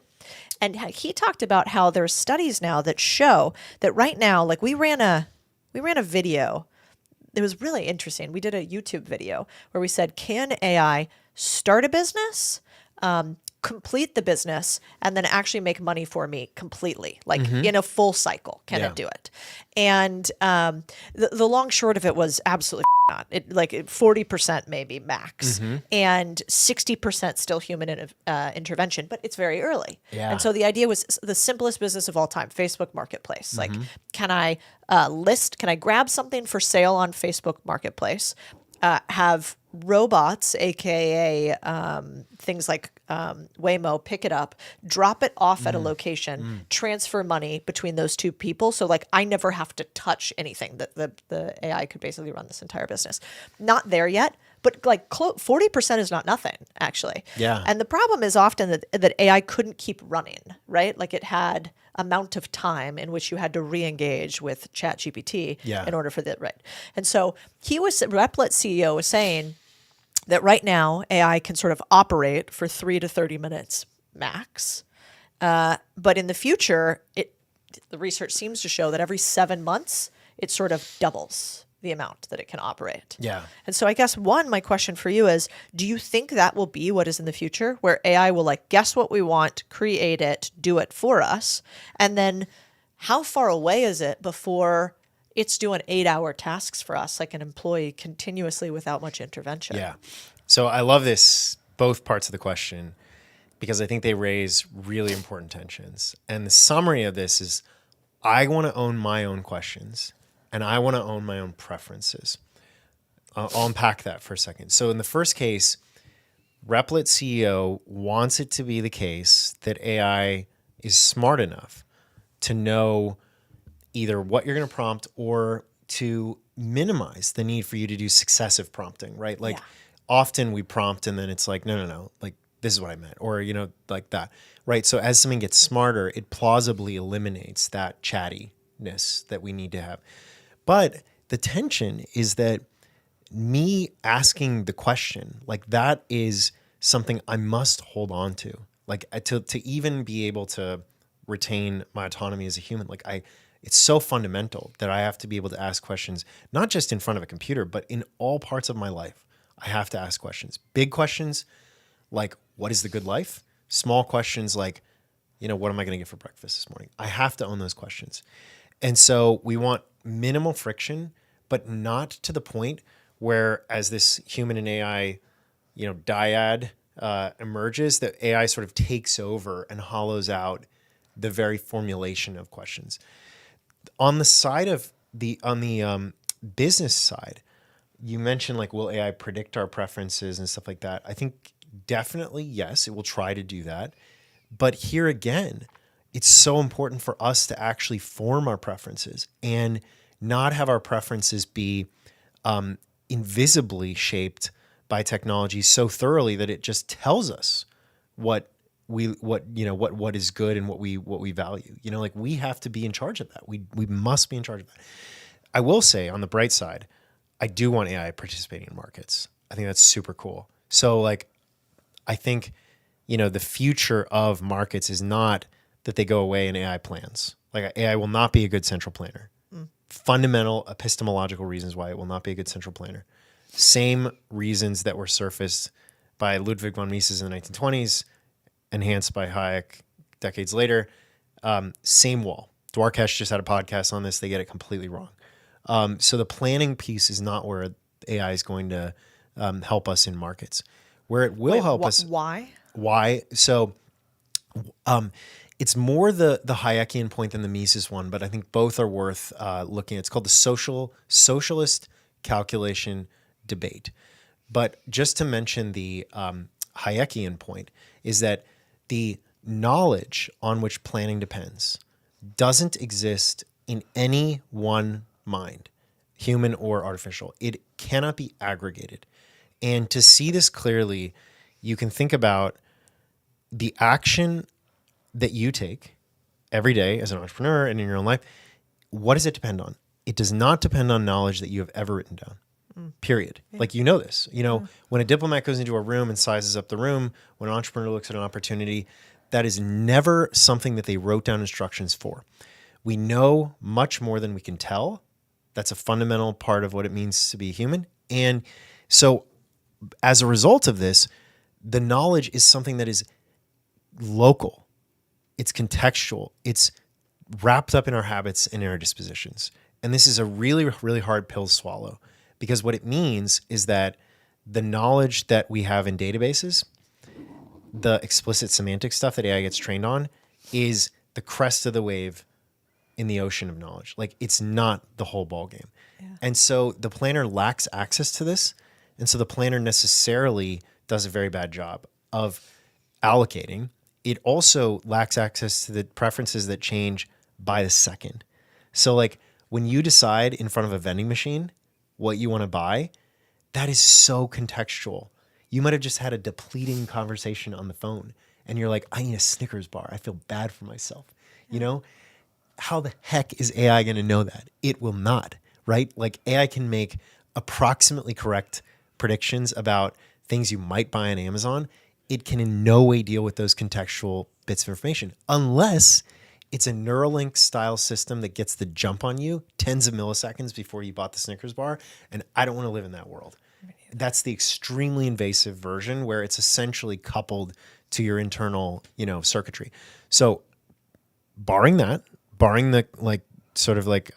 dystopian kind of future, it won't work. What I think will be cool is on the same theme, your knowledge, my knowledge, the stuff we never write down, the stuff we never talk about, the stuff we can't even articulate, right? There's stuff in here that we can never articulate, but it drives our action. How do we share it with one another? The way we share it is through the market. We exchange. In other words, I act on it, you act on it. We transmit through the low bandwidth mechanism that is called price, and we share it with the world. So nobody ever has to write it down, but we share it. And this is a beautiful, magical thing. And so how do we get AI involved in that project? Well, you got to get AI participating in markets. And then it can soak up some of our tacit knowledge. You can kind of call it tacit knowledge or practical knowledge, and maybe generate some of its own. In other words, maybe it runs some experiments over there, learns how to interact with the world, shares it. That would be super cool. I love that version. Interesting. I want to close out with a couple quick questions. One is, I have a theory that I want to run past you, and you can poke some holes in it. My theory for a while has been that, if you look at Amazon benefited hugely from scale, right? Scale at speed. Mm-hmm. And Bezos kind of famously has said that e-commerce companies, like individual e-commerce companies, can either be huge or really small, but if they're in the middle, it doesn't work very well because the market's pretty efficient and scale gives a ton of upside to something that sort of has mostly these fixed costs, et cetera. So anyway, if we believe that to be true, then it seems to me like AI falls into the same thing. You're not going to want to be like a mid AI company. You could have lots of little tiny AI companies. You'll have some really, really big ones, not dissimilar maybe to the internet. And so for the rest of us, it's like, if I'm not smart enough to compete with an Elon or a Sam Altman or pick your poison at the highest level, then it seems to me like the place that we can compete, and maybe there should be the next generation of arms race in some ways, but it's more like an asset race, which is like, do you think that it's true that, hard assets become more important in the world in which increasingly the thing that is constrained are like real estate, houses, small businesses, things that are experiential. And especially if there's a world where for some period we're not immediately like 4xing our leisure inside of the next 10 years. That might take, I don't know, 20 or 30 or something. Like, is there a reason why today it's almost like, it feels to me like the online world and the brick and mortar world are sort of, there's a little friction for the first time. And that if we're not going to be able to compete at the highest levels of AI, we might want to compete basically in the physical world in a higher degree. What do you think about that? I think it's very interesting. I think your community is actually going to have a very interesting jump on this, and that OpenAI is going to want to learn from your folks. And I think the reason is because what's going to matter is the dispersed local context. What's going to matter is the intimate knowledge of how to serve people on the ground. And the tools are going to be able to do magical things, but applying them in context is going to be really important. The thing I would say by analogy here, though, that is really key to keep in mind is in telecommunications, it used to be the case that twisted copper wires went into the house to deliver, phone and then internet. So when you have that, like, you have a natural monopoly. Like, you end up with a few large companies, because you're not going to run 150 wires into every house, right? You run like just a pair. When wireless came around, that changed. You could deliver services to multiple people, could deliver to the house. There's still some issues with like spectrum licensing and stuff like that, but mostly regulatory. Regulatory, exactly. And so the lesson here is like, what we think we know about AI today doesn't necessarily hold for the future. Yeah. And like, I'm backing a company called Prime Intellect that is actually taking mid-sized computing and stitching them together like a patchwork and saying, look, we can train really big models across the planet on this stuff, more like a internet style kind of like patchwork. And I'm like, hey, that might change a fundamental assumption about how this all works. So I think be prepared for the way that AI works now to not be the way it works in the future. I don't know how it's going to go, but it could be, interesting. And then stay really close to the ground. Like, really be the best person at owning, an understanding of the problem, and like, make sure that you know how to use the tools. You're not afraid, but like, focus on that, I think, is the real advantage area. Yeah, it's interesting. It's kind of like Zach, Michael Dell's son, was talking about. I thought it was so interesting in his talk how he was talking about the way that they do solar batteries and how he can compete with some of the largest competitors because theirs are so much cheaper, and they were optimizing more for the grid than the individual. And so like he kind of flicked. Do you remember listening to that talk? No, I didn't. Oh, you weren't in there for? No, I wasn't. Oh God, it was actually, not to, but I haven't met that many billionaire sons that I just thought your horsepower is so high. Yeah. Your signal to noise ratio is so high. And your work ethic appears That's to be. True. It's hard to be a billionaire son, I think. I don't have that experience. I don't either. But I don't know if it's hard, but I'm often not as impressed. Like a few of them, you're like, okay, you're working with something. But this guy, you were like, you feel like you are hungry. That's cool. That speaks very highly on Michael and his wife, whose name I don't know. But I hear he's an incredible father. That's what I've heard, which is you don't hear very often from multi-billionaire fathers either. Yeah. You should ask Stand Together for it because it was like a fascinating talk. But That's great. And his company, which is located here, basically is, I don't know, I think he said they have a 10x less expensive battery than their biggest competitor. I did hear this. I didn't realize he was the son of Michael Dell. That's Zach. I must have missed the intro. Do you agree with me though? Yeah. No, he was super impressive. Yeah, it was like incredibly impressive, hardworking individual. Putting this together. Yes. Well, I didn't do a great job because he's like the GP47 connects to the da-da-da, and I was like, I'm blacking out. I heard, energy, and that was about it. But that is to your point. So it's basically don't go too deep into something that you can't reverse when it comes to AI infrastructure or build out because it's going to change so fast we don't know how. Yeah. Interesting. Okay, last question. When it comes to Cosmos Institute and what you guys are doing next, there's this one way people can go at you, which is they can apply for a grant. So if you're young and building, not if you're young and if you're building in AI, they can reach out to Cosmos Institute and you just go to your website? Yeah, or cosmosgrants.org is another. So our website is cosmos-institute.org, but we have this separate cosmosgrants.org site that's where you can see the grants things. But yeah, and so the thing I'm very excited about, so you know, basically if you're a builder, the way we kind of divide the world is like the Tyler Cowen model of like fast grants, where like you build a prototype. We want you to build it in like 90 days or less, you know, move out. Yep. That's one avenue. If you're working on a deeper problem that's going to like take a while, we have a research opportunity where you can be, and some of our researchers are just, they're world-class, but they want to do technical plus philosophy stuff. So these two builder things. And then the other thing we do is education. And I would say our education is unlike anything out there. So we combine, as we've been doing during this call, like philosophy and technical stuff. Yep. Example is collective intelligence. We read John Stuart Mill's ideas about how we, you know, correct collective error, but then we hear from people like Ivan Vendrov who lead collective intelligence at Midjourney. And nowhere else do you have that like mashup happening. And so we're moving more stuff on YouTube because like I teach a class at Oxford, for example. I fly over there. It's a grad class. It's amazing. We're doing stuff next week at, you know, in a pop-up city and an Aspen Institute. These are in-person things. They're super cool. But increasingly we realize that like there's a demand for people to just consume it as they go in their house. We're going to put more stuff online. We're going to launch stuff. Come over to YouTube. The water's warm. I know. I got to Happy to help. Yeah, we're learning, but that's where we're headed. I like that. Yeah. No, and you know, the last thing I'll say for you is, remember, I don't know if I can say this story, so we can cut it if I can't, but I was chuckling when we were at an event the other day, and you're talking about like the future of AI and what's going to happen and where the internet's been.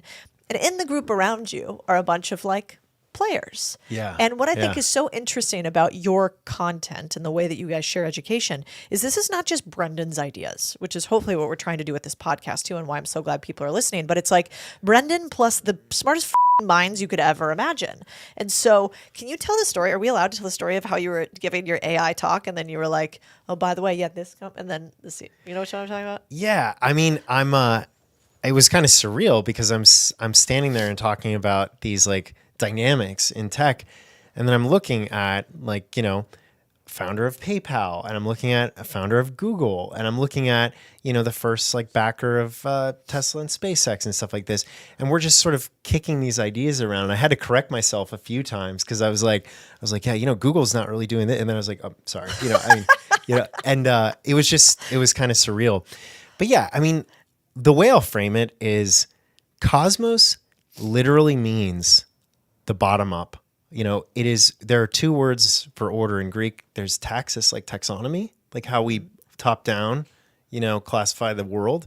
And then there's cosmos, which is like how you get markets and morals and law and language. It's like, it actually is bottom up. So a really important part is it's a community and it's growing and it's a decentralized kind of movement that we are giving like a lot of energy to. But the folks around it are absolutely brilliant. And on AI, they're better. And on philosophy, they're better. And I love being able to sit at the middle and try to bridge it, you know, and try to like bring them together, get people to talk who never would have talked. That's the combination we need. So you went to MIT. Probably not very normal to go from MIT to serving in the military, is it? No. I mean, MIT has a pretty rich legacy of doing defense stuff. Like, you're familiar with the Rad Lab. They helped win World War II. I mean, it was a key. Vannevar Bush was an MIT person. So they had this like really rich history of wartime efforts that waned in Vietnam. But like by the time I was there, I think we had 4 in Navy ROTC out of a class of like over 1,000. And all were nukes, is what they call it. Like, you know, if you're nuclear, it usually means you're like very nerdy. Not in my case, obviously, but you can go on an aircraft carrier, you can go on a submarine, or you can be a civilian kind of nuclear reactor person in Washington. And so it's a very small program.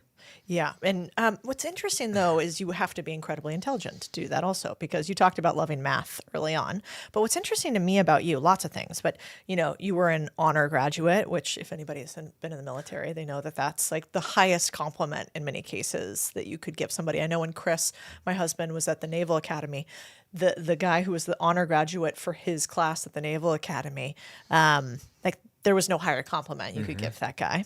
And then you sold a couple companies for hundreds of millions of dollars. You've raised hundreds or tens of millions, built sort of the literal underpinnings of AI. What do you think it is about you or your framework that makes you keep winning? Oh, that's a good question. I mean, that's not an easy question to answer with humility at all. But I think so my mom taught special needs kids for 36 years, and she was an extremely committed educator. And I think when you talk to people who are the sons and daughters of educators, they sometimes have an advantage because it was like drilled into them, the practice of learning and the love of learning. Yeah. And my parents really succeeded in getting us to think about things like honor that are like essentially dead now, like virtue culture type stuff. And so it's this combination of like really big emphasis on education, big emphasis on like, serving others, higher causes, like self-transcendence in a way that kind of just worked. And then the other thing I'll mention is that my parents were as different as can be. My mom was historian, Roman Catholic, conservative, military family. My dad was like a physicist, pacifist, super, very left-wing, environmental lawyer.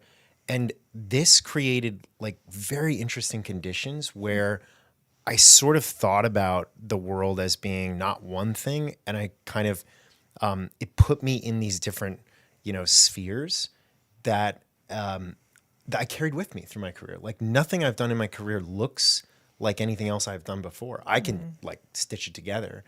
But it's been a big adventure of multiple facets, and I love that. Like that's what's meant so much to me. It's interesting. My mother, I don't know if I told you this, but she's a 30-year special education teacher. Oh, no. I didn't know that. And my parents also were disparate on the political sphere. So father, super conservative, hardworking, blue collar, a business owner, never went to school. And then my mother, advanced degrees, more progressive, obsessed with education and institutions and learning. So it's really interesting to think about that. So one, you kind of learn to love learning super early. And then two, you learn to beat up ideas and not take it personally because you loved your mom and you loved your dad. And so that wasn't that big of a deal. When you sold was that the first company that you sold when you sold the two companies to, who am I blanking on? Who did you sell them? Acrisure. And you sold that quickly, right? Was it 18 months? Yeah, very quickly.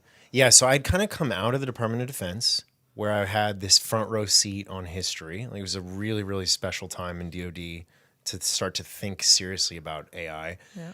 And I came out and my internal narrative was like, I don't want to do, no offense to people who do this, but I don't want to do anything related to defense because I don't want to sort of ride the tailwinds and be like, okay, now I monetize. Now I just become like a consultant or something like that. So I was like, I got to prove myself in a totally different domain. And what I had seen when I was in the Department of Defense was I embedded within Google on something called Project Maven. Later became kind of controversial. Shouldn't have been really, but a counter-ISIS AI thing. And I saw how good Google was at deploying stuff internally, AI systems. But then I knew that like all across the economy, people weren't very good at it. Like people had no clue. I mean, this is 2018 timeframe. And so I was like, how do you get the benefits of AI to like wash over the broader economy? And I started to think about this puzzle and I was like, you know what? The way to do it is to form a kind of holding company, buy businesses in sleepy sectors, and then help them apply AI. Okay. The next step though, so we did that and it was working really well. We bought a company called Figs that sells scrubs. They were doing under 10 million in revenue. They grew really fast, 400 million in revenue, went public. But I started looking at insurance as this like massive opportunity. And it became clear to me that buying an insurance company wasn't going to be the right entry point for a couple of reasons. But so I decided, let's start an insurance company. I actually started two. And then recruited the dream team of like incredible AI researchers, people who were literally on the first team to apply machine learning to search at Google, or who had founded Core AI at Two Sigma, this big quant hedge fund. And we grew really fast. We got acquired 18 months later. It was like pretty insane. Threw me into a period of introspection because of how quick it was actually. But it was a great win for the team. So, how did you recruit that level of people to your business? Was that all from your contacts at DoD? And how do you like sell people on your vision? AI was not commonplace at that time. Yeah, no, none of them were from DoD. Actually, maybe one came later, who was a former DoD person in kind of a business operations role. But these were like pure play AI researcher types. And I think, I mean, at the holding company level, like prior to the startups, the vision was very compelling because it was like, hey, we're kind of gonna, Silicon Valley AI companies, big tech, they can do their thing, but like we're the play for like the rest of the country. And we had this very big vision and honestly stopped doing it because it works so well. And like we kind of, had some exits. And then it basically, I think this is like still a very promising model. So they liked the idea that like they could transform entire sectors. Like people talk about that a lot in VC pitches, but like to really credibly have a shot at doing that, at transforming a sector, is very special, very unique. And then regarding insurance, I think we were able to line up this like arrangement where we had data from a company that had at the time 20 billion in premium annually flowing through it, millions of, business customers, or I should say, they're like 6 to 7 million SMBs maybe in the country. I might be a little outdated. And they had a meaningful chunk of these businesses. I mean, just really, they bought 100 brokerages a year. So they had a really big footprint. And I think the combination of industry transformation potential, incredible data, and just like a team from the very beginning, we had just like our first few hires were just like stellar people, meant that we could drive an insanely high talent bar. Yeah. How much of your success do you think is because you hire great people? I think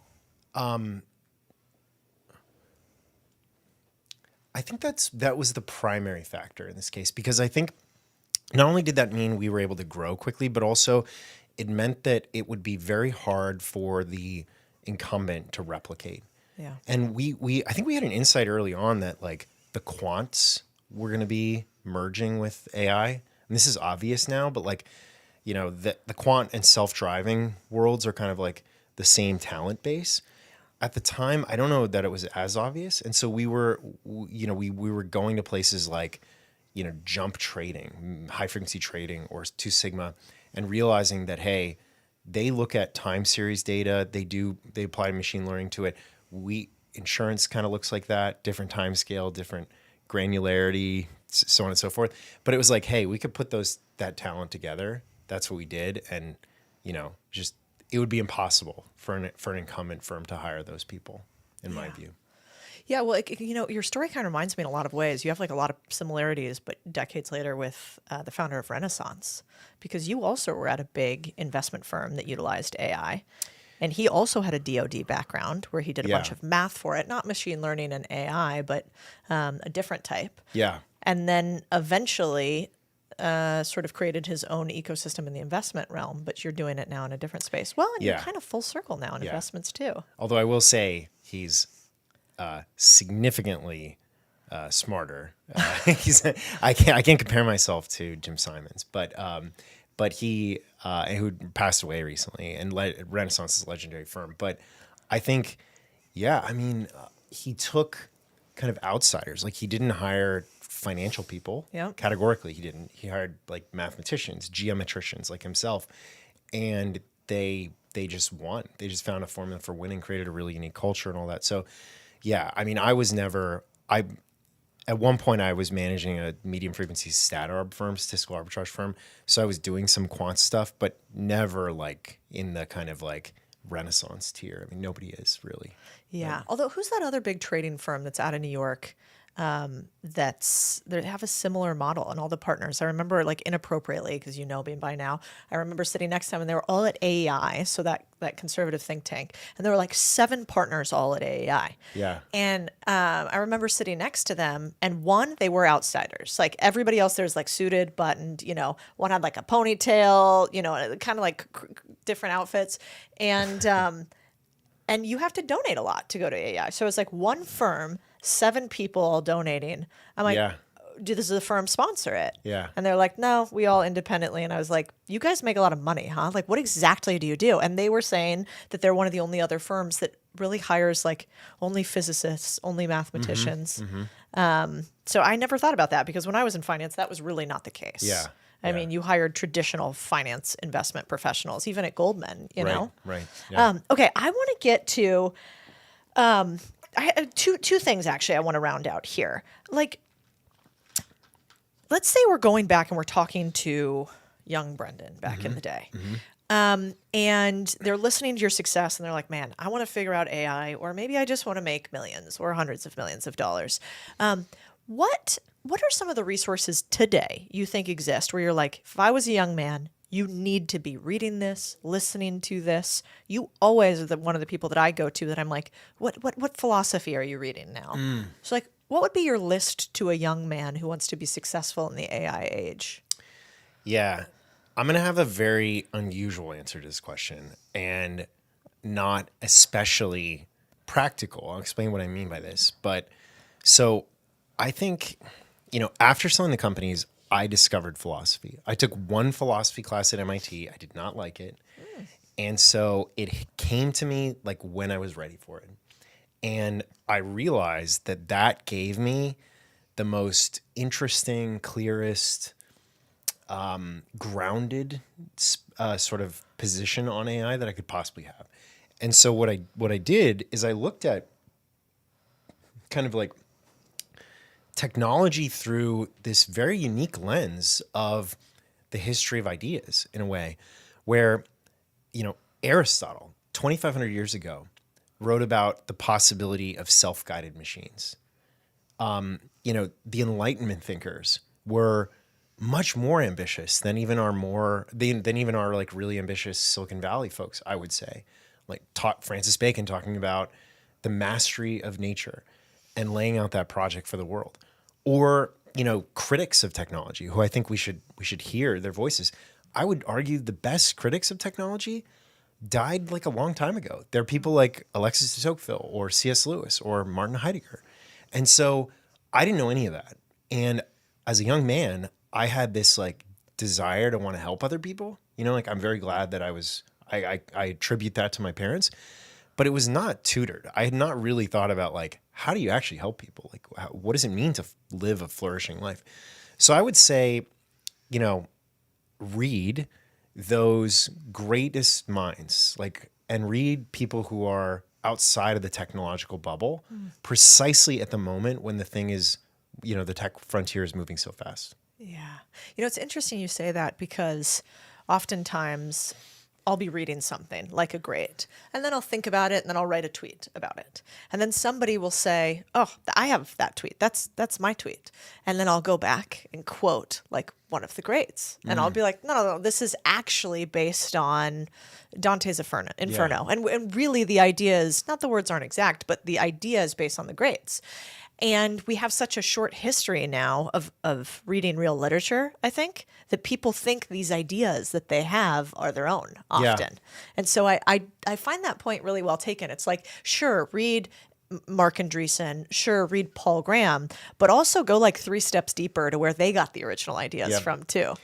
Yeah, I think Lord Acton has a quote, this is kind of meta, that one of the most, I guess, frustrating things is knowing the provenance of an idea. Yeah. Because it is the case that like we have original thought, but in many cases we've been shaped unthinkingly. We've accepted a kind of frame for better or worse. And so philosophy tends to make that stuff explicit. It's like, no, what you're arguing for is it's a Nietzschean idea. It comes from Nietzsche, or this is something that Aristotle articulated in the Politics or whatever. And that's helpful, not just for kind of like intellectual showmanship, but it's really, really helpful then because what you do is you have a little hook then into these debates that have been going on for 2,500 years.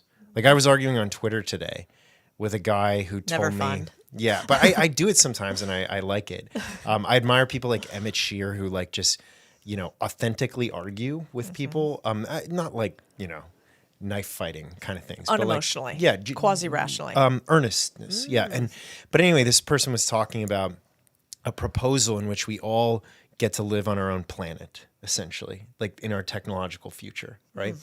And he was sort of trying to obviate or abandon the problems of political philosophy.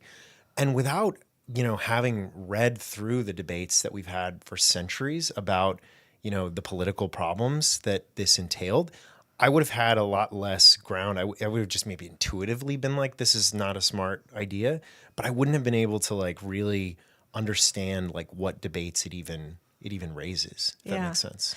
So if you had to give somebody a really tactical internet-built list of things to read as a young man, what would those be? Like, what would be the 7 books that you'd be like, start here and then expand? So you have to read Plato's Republic, and you have to do it, I'm convinced, with a tutor or in a group. I say this because I read it 3 times alone, in a corner, in a chair, after putting my kids down. And I was just like puzzling over it, and I didn't get quite as much out of it, right? And I'm a sharp guy, but like it's very hard to read these texts alone. Yeah. So then I started going evening classes at St. John's College. I started doing tutoring with a guy named Mike Millerman, who people should check out. He's great. And that unlocked it for me. And why I say you got to read that is that, someone, I think maybe Bertrand Russell, I forget, but said all of philosophy is a footnote to Plato. And it's kind of right. Like these debates, he frames them really genuinely, really broadly. So I would say read that. The next thing that mattered a lot to me to read was a book called The Constitution of Liberty by Friedrich Hayek. And this is, I think, a good argument for why liberty is important. Like, why freedom is something we cherish. He lays out an argument based on the usefulness of liberty. Particularly sacred is this essay called The Creative Powers of a Free Civilization. It's chapter 2. And you can read that. It's like 16 pages or something. And that's wonderful. I would recommend Democracy in America, but it's very long. There is a Harvey Mansfield version, just to get very tactical, that's a short version. It's like 120 pages. I would read that. It's faithful to it. Like definitely read the Tocqueville, but start with the Mansfield version and go for that. Tocqueville does not write about technology. He spends 10 pages on it in a very esoteric way, calls it the poetry of self-reflection for democratic man. Weird, awesome. But he writes about trends that merge with tech, and they're so powerful. So you gotta read that. Those are the books that I would probably start with. And again, on the first one, gotta get a group, gotta get a tutor. It's necessary, I think, to get what you need out of Plato. Yeah, that's so good, especially in the age of like lack of attention and inability to. There's one more. Please. One more. Sorry. The Use of Knowledge in Society. This is an essay, again by Friedrich Hayek, who I think is wildly underappreciated for his tech insights. He is an incredible thinker on the use of knowledge in society, which obviously AI affects. So I would read that essay. That's an incredible one to read right now. Yeah, it's so good. So if you're hungry and desiring of more of this information, I highly recommend you go to Cosmos. I also think I'm excited for the YouTube channel. I also think they should follow you on X, where you've been out there more. That's where I first saw your idea about Entrepreneur Nation versus Employee Nation. Yeah. And I know you're going to put more stuff out there. So what's the X where people should follow you? So it's mbrendan1. Yeah. And so we're going to work on your naming conventions. I'll warn you, yeah. My stuff is all original. It's all it's hot takes and but it's like it can be a little bit low tam. So we're working on that. But it's cool. I mean I love it. It's when I started engaging authentically on Twitter, it actually like improved my it was a key part of my intellectual journey, actually. So I really love it. Yeah, it makes you synthesize really complex things into really simple things. And you're rewarded by, if it resonates with somebody directly, by the feedback loop, which I actually think is really beneficial. And often I think people try to go super highbrow with the things that you talk about, like AI, and you do a really good job of saying, well, yes, I can match you there. We can go to that level. But actually, bottoms up, we need more people to utilize this, not just the few on top who are already there. Yeah. And so I hope you do more of that, Brendan. It was such a pleasure to have you here. Likewise. I just psyched you out that we were going to be done, but I want to do my favorite part, especially in this age of like humanness.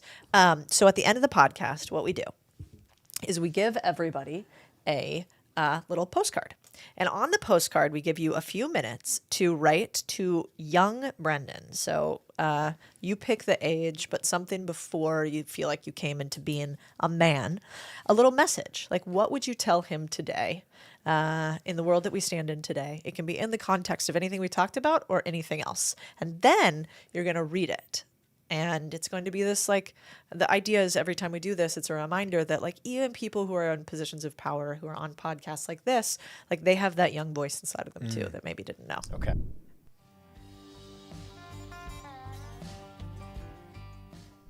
All right. So right around the time when I shifted from kind of pure play tech to philosophy, my wife shifted into mental health counseling. So this is her passion. What she caused me to realize is that a key factor in my success was guilt. It was this idea that smart is as smart does, my mom always used to say. But it drove me every Saturday morning, every Sunday morning to, like, if I got up, I was like, I got to be working. I got to be working. And what I realized is that the parts of you that are ingrained that made you successful become really, really strong. And then there's a little bit of an atrophy of the other side. And so leisure, reading, that was never developed. I couldn't do it. I would panic. To this day, I haven't meditated actually still ever. So I had to develop that. And I told myself that this smart is as smart does part of you is so dominant. Cultivate, develop like a muscle, the crucial complement of leisure. And then I drew a cross section of my brain showing. Let me see it. What's it look like? It's got the guilt part here Oh, and the like leisure that. part here. But I should show it growing because it's a redemptive story. Is But, it? Yeah. Are you Yeah. getting better at leisure now? Yeah, I'm not perfect, but I think I've come to realize that it's a crucial part of, a full human life. So, I love that, Brendan. Thank you. thank you. I hope you were listening as closely as I was to this episode, because I think people will become billionaires this year, next year, the next 5 years as one-person companies from AI. I think there will be billion-dollar one-person companies created from AI, from what I have seen firsthand. But maybe more than that. I think we will be able to have employees for the first time ever, even when we don't have a business, in the form of AI. I think all of my employees will have employees going forward. I think we can run our own mini businesses inside of our companies. I actually, after listening to him, some of the things that I took away the most were that he's pretty optimistic about AI as long as we keep doing the thing that we are doing together here, which is questioning everything. I call this company contrarian thinking because I want us to think. I want us to hold up our brains and actually analyze the world around us. And if we don't do that, I think AI takes over entirely. And AI is really just letting other humans who build it hijack your brain, tell you what to think, tell you what to do, and take over your life without ever having a war. The war will have already been fought, and it's with a keyboard, and we welcome the enemy into our home. And so I don't think that AI is the enemy, but I do think if you are not really thoughtful on being the type of human that pushes back on the things that are told to you at face value, then you need to start becoming that. And the way that you do it is by listening exactly like you are here today. And then by questioning everything we say, just like you question everybody else. And I know that you question us sometimes because only 53% of you are subscribed. So you loved this podcast, you got all the way to the end, and then you're not subscribed? What do you want? You want the AI robots to become your overlords? So if you guys want us to continue bringing you the best content we humanly can, to obsess over every guest you want, and to continue to ask the tough questions, please subscribe to the channel. We want to get to know you and build a real decades-long relationship with another human, by the way. No robots here. And I want you to know that you are a big deal to me. And it is an honor for me to have you on this podcast with us today. So please make sure to subscribe, and I'll see you next time.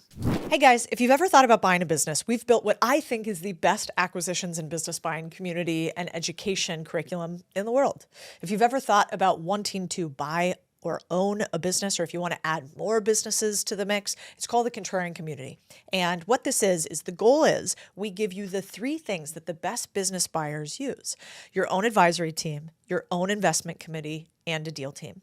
We get together each week to review deals live and beat up all the deals that you're currently looking at, while you simultaneously learn the best way possible, which is called modeling, by seeing other people put together deals. This is how private equity buys businesses. This is how investment teams work. And we're stealing the methods from Wall Street and giving them to you.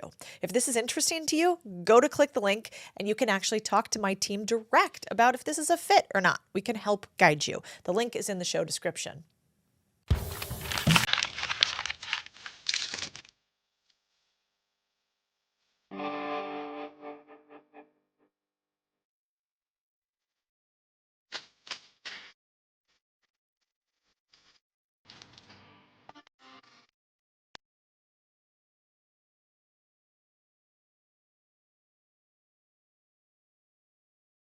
When men win the lottery, nothing really changes. When women win the lottery, the only really big change in their behavior is divorce. The 10 richest men also have 13 divorces between them. Holy shit. My divorce was like the biggest failure of my life. You just pick your human that you think is the best person for you, and then you work at it. You can do something good alone. Yeah. Great? No. Men usually come to therapy to try to stay, and women come to therapy to try to leave. I'm just not a good human to be a partner to. If you assume that your relationship is passively stable, you'll wake up one day to divorce papers. Having another human to stand beside and knowing that you choose one other person to go through time with is a fucking superpower.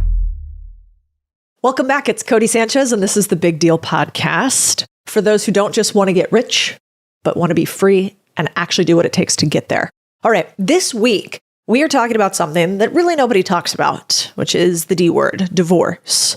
How does it happen to how many people? How much does it cost? Maybe a few ideas on how to avoid it. And I've been through this before. I was married previously, remarried, and have been through a divorce. It is not something I wish on anyone. And the second that I meet somebody going through divorce, I usually say something like, I'm so sorry, and also congratulations, because there's a conflicting set of emotions that happens when these things go down. And because nobody ever talks about it, I figured, let's ask some of my successful friends what it was like when they went through it. What did they learn? What would they do differently? And then let's go to the numbers and research and see what's actually going on in this world of divorce, which seems like it's increasingly more and more common. I don't know. So I think today we're going to get kind of controversial, right? Rachel, where do you want to start? What's our contrarian idea for the day? So I think this is going to be a really interesting topic for me and other people listening who don't have divorced parents, who I've never been married, I've never been engaged, I've never had a divorce. But I'm really interested to know how much it actually costs to get divorced and what is that aftermath, especially in the business world. And Sam Parr had a really funny tweet.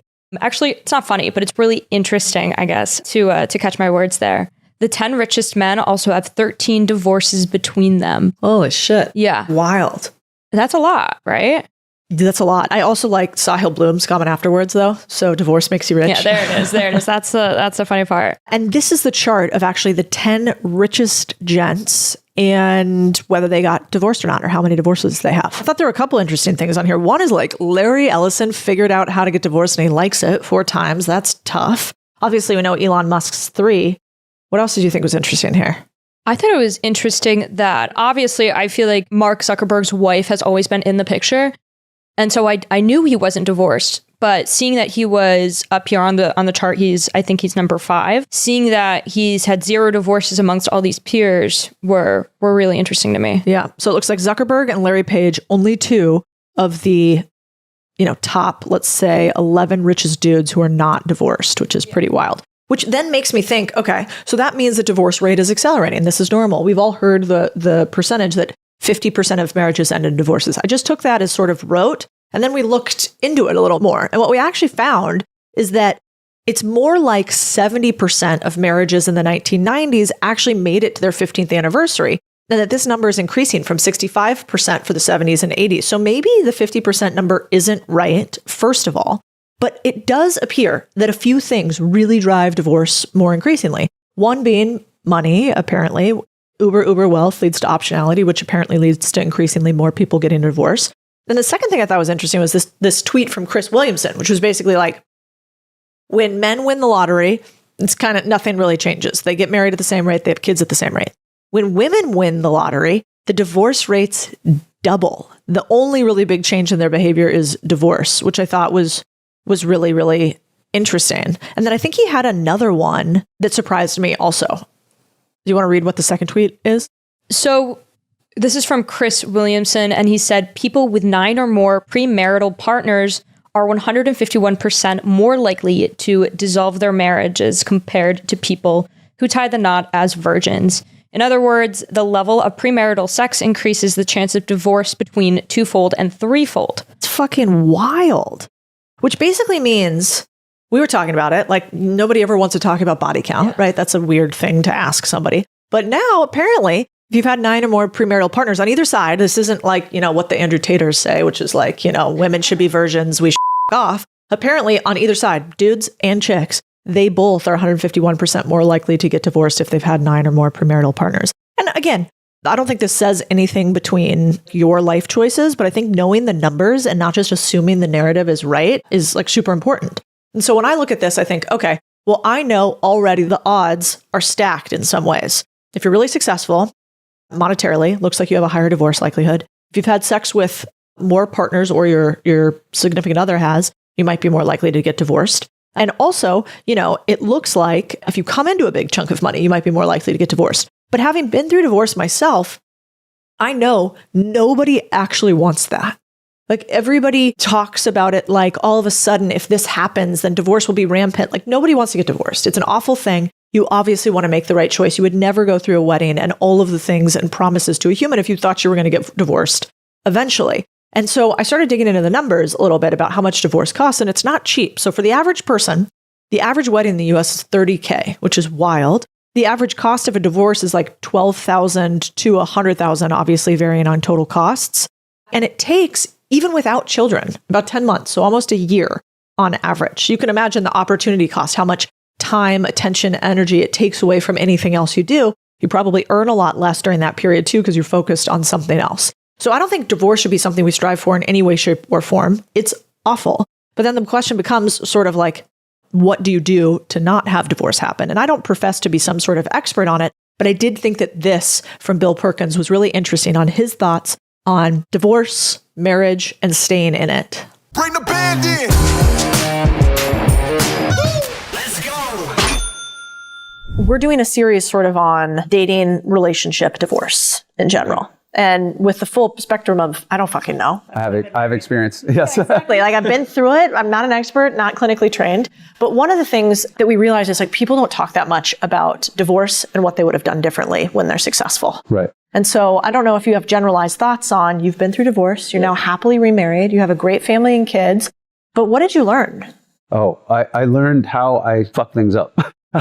To me, my divorce was like the biggest failure of my life. It took a lot of unpacking to figure out, well, how did I screw this up? How did I go from happy pictures and a wedding and well wishes or whatever to, you know what I mean? Like, I can't do life with you, right? And so, was it a mistake in the beginning? Did I do this? What could I have done better? How could I have upheld these promises, right? And, and I say, well, at least I kept one promise. I will love you forever, right? So that was part of it. So there was a lot of blame. It's so uncomfortable and so painful. You want to discharge that discomfort. And the clinical definition of blame is discharging that discomfort. So I had a lot of blame of other people, my ex-wife, you know what I mean? The situation, myself at times or whatever. And it's like, okay, where did I not do my best? And why didn't I do my best? And what limiting beliefs led me to this failure? So that was a lot of, this could be a whole episode in itself, right? Getting there. And then, what did I learn? Am I ever going to learn? Am I ever capable? I came out of that like, I'm just not a good human person to be a partner to. Like, I don't have it. Like, there's these things, right? Like, I was so down on myself and I was so lost because so much of my identity was tied up to, I'm married. I have this person and they're there. And then when I was gone, it's like, holy, I'm in single dad line. I don't even know how to interact with my kids without the other person around, right? Like there was this whole balance that was there that I wasn't really consciously aware of. You know, I knew it was there, like superficially, but like I didn't viscerally feel it. And when it was gone, I viscerally felt it. And there were so many ties that bound us that when they broke, I was like, oh, just that human being in the room was important to me. And so going through that, rediscovering myself, rediscovering what I didn't even know what I liked and disliked. You know what I mean? Like, like I said before, I was told to go on a lot of dates, not to go get laid and not to go whatever, but just to discover what you like in people, you know, and I think that was great advice. Now, you must like being married, though, because you chose to go round 2. And the first round is painful. I remember going through divorce and thinking, maybe it's Cabana Boys for life for me from here. You know? Cabana Boys sounds great when you're a woman. You go through that. The pain is, the hot stove effect is there. And particularly from my lens where I was like, okay, at the end of the day, this happened on my watch. I fucked it up. You know, the one common thing is me. Don't do it again because you're just gonna eventually somehow, some way, fuck it up. And I enjoyed my freedom. I enjoyed like this kind of like I'm not gonna get into the risk associated with a long-term committed relationship. You know, while I was dating and while I was out there living kind of this like polyamorous, dating a bunch of people life, very, very transparent, very honest, I came to realize that of competing priorities, and you know, people have priorities like I want to have fun and I want to have a lot of sex, or and I want to do my own thing and I want to be my own boss or whatever. But there is a priority of partnership, and I realized that was my number one priority, and that I needed to sacrifice these other priorities for that. And so it took a while for me to discover what my new priorities were. And then once that was there, I was like, okay, how do I be a good partner? What can I change from the last time? How can I be more accountable to myself and another person? And can I love another person the way they deserve to be loved? And those are still open questions, you know. But I was willing to take the risk again and go with what I deeply wanted is partnership. And it didn't have to be a marriage, right? It could have been partnership any kind of way, but that was the requirement for being with my partner, is that, you know, that was the admission price. Yeah, I mean, I talk about it with my husband a lot. And again, like you said, who knows? Talk to me when I'm 85 and we'll see if we've been successful. Right. But I do think there's something wonderful when you're attempting, let's say, big things in any way, shape, or form, to have somebody who's standing beside you and who's not instead of aligned to some outcome besides the two of you surviving for some period of time. And so with him, that sort of foundation is it's just, there's no more distraction. I'm not chasing around other people doing this other stuff that I used to do with competing priorities. And so I really love being in partnership. And we were talking the other day about, you know, there was like the girl boss movement. Remember that? Like Sophia Amoruso, girl boss, gonna go be our own thing. And then I think the counter movement to that was sort of this alpha male movement that we're in right now, which is like, you know, manly men, you know, women, blah, blah, blah. And then I kind of think that there might be this progression movement of partnership in some way, shape, or form. And I don't know what that would look like, but we've been in a period of like increasing divorce rates and separation of sexes for a long time. As I talk to a lot of my most successful friends, one of the biggest things many of them talk to me about is their partnership. And they all look very different, right? Which I think is great. What is it about, you know, being in a marriage that you find is beneficial? What does partnership even mean to you? On the transactional side, you know, my wife has a very high EQ, way higher than mine. And I learn and get a lot of value for that. But I think I get a lot of value out of loving somebody, right? Like I want to prove to myself that I am capable of that. And so that in itself is my quest. But aside from like somebody standing behind me when I'm trying to do the thing, like the thing, that's, you know, for other people, the thing is it, and they got somebody to help them do the thing and conquer the world. And I see that model on Twitter or Instagram, like you got to have a good woman behind you to do the fucking thing. I want to have a good woman to show that I am capable of love and having the human experience.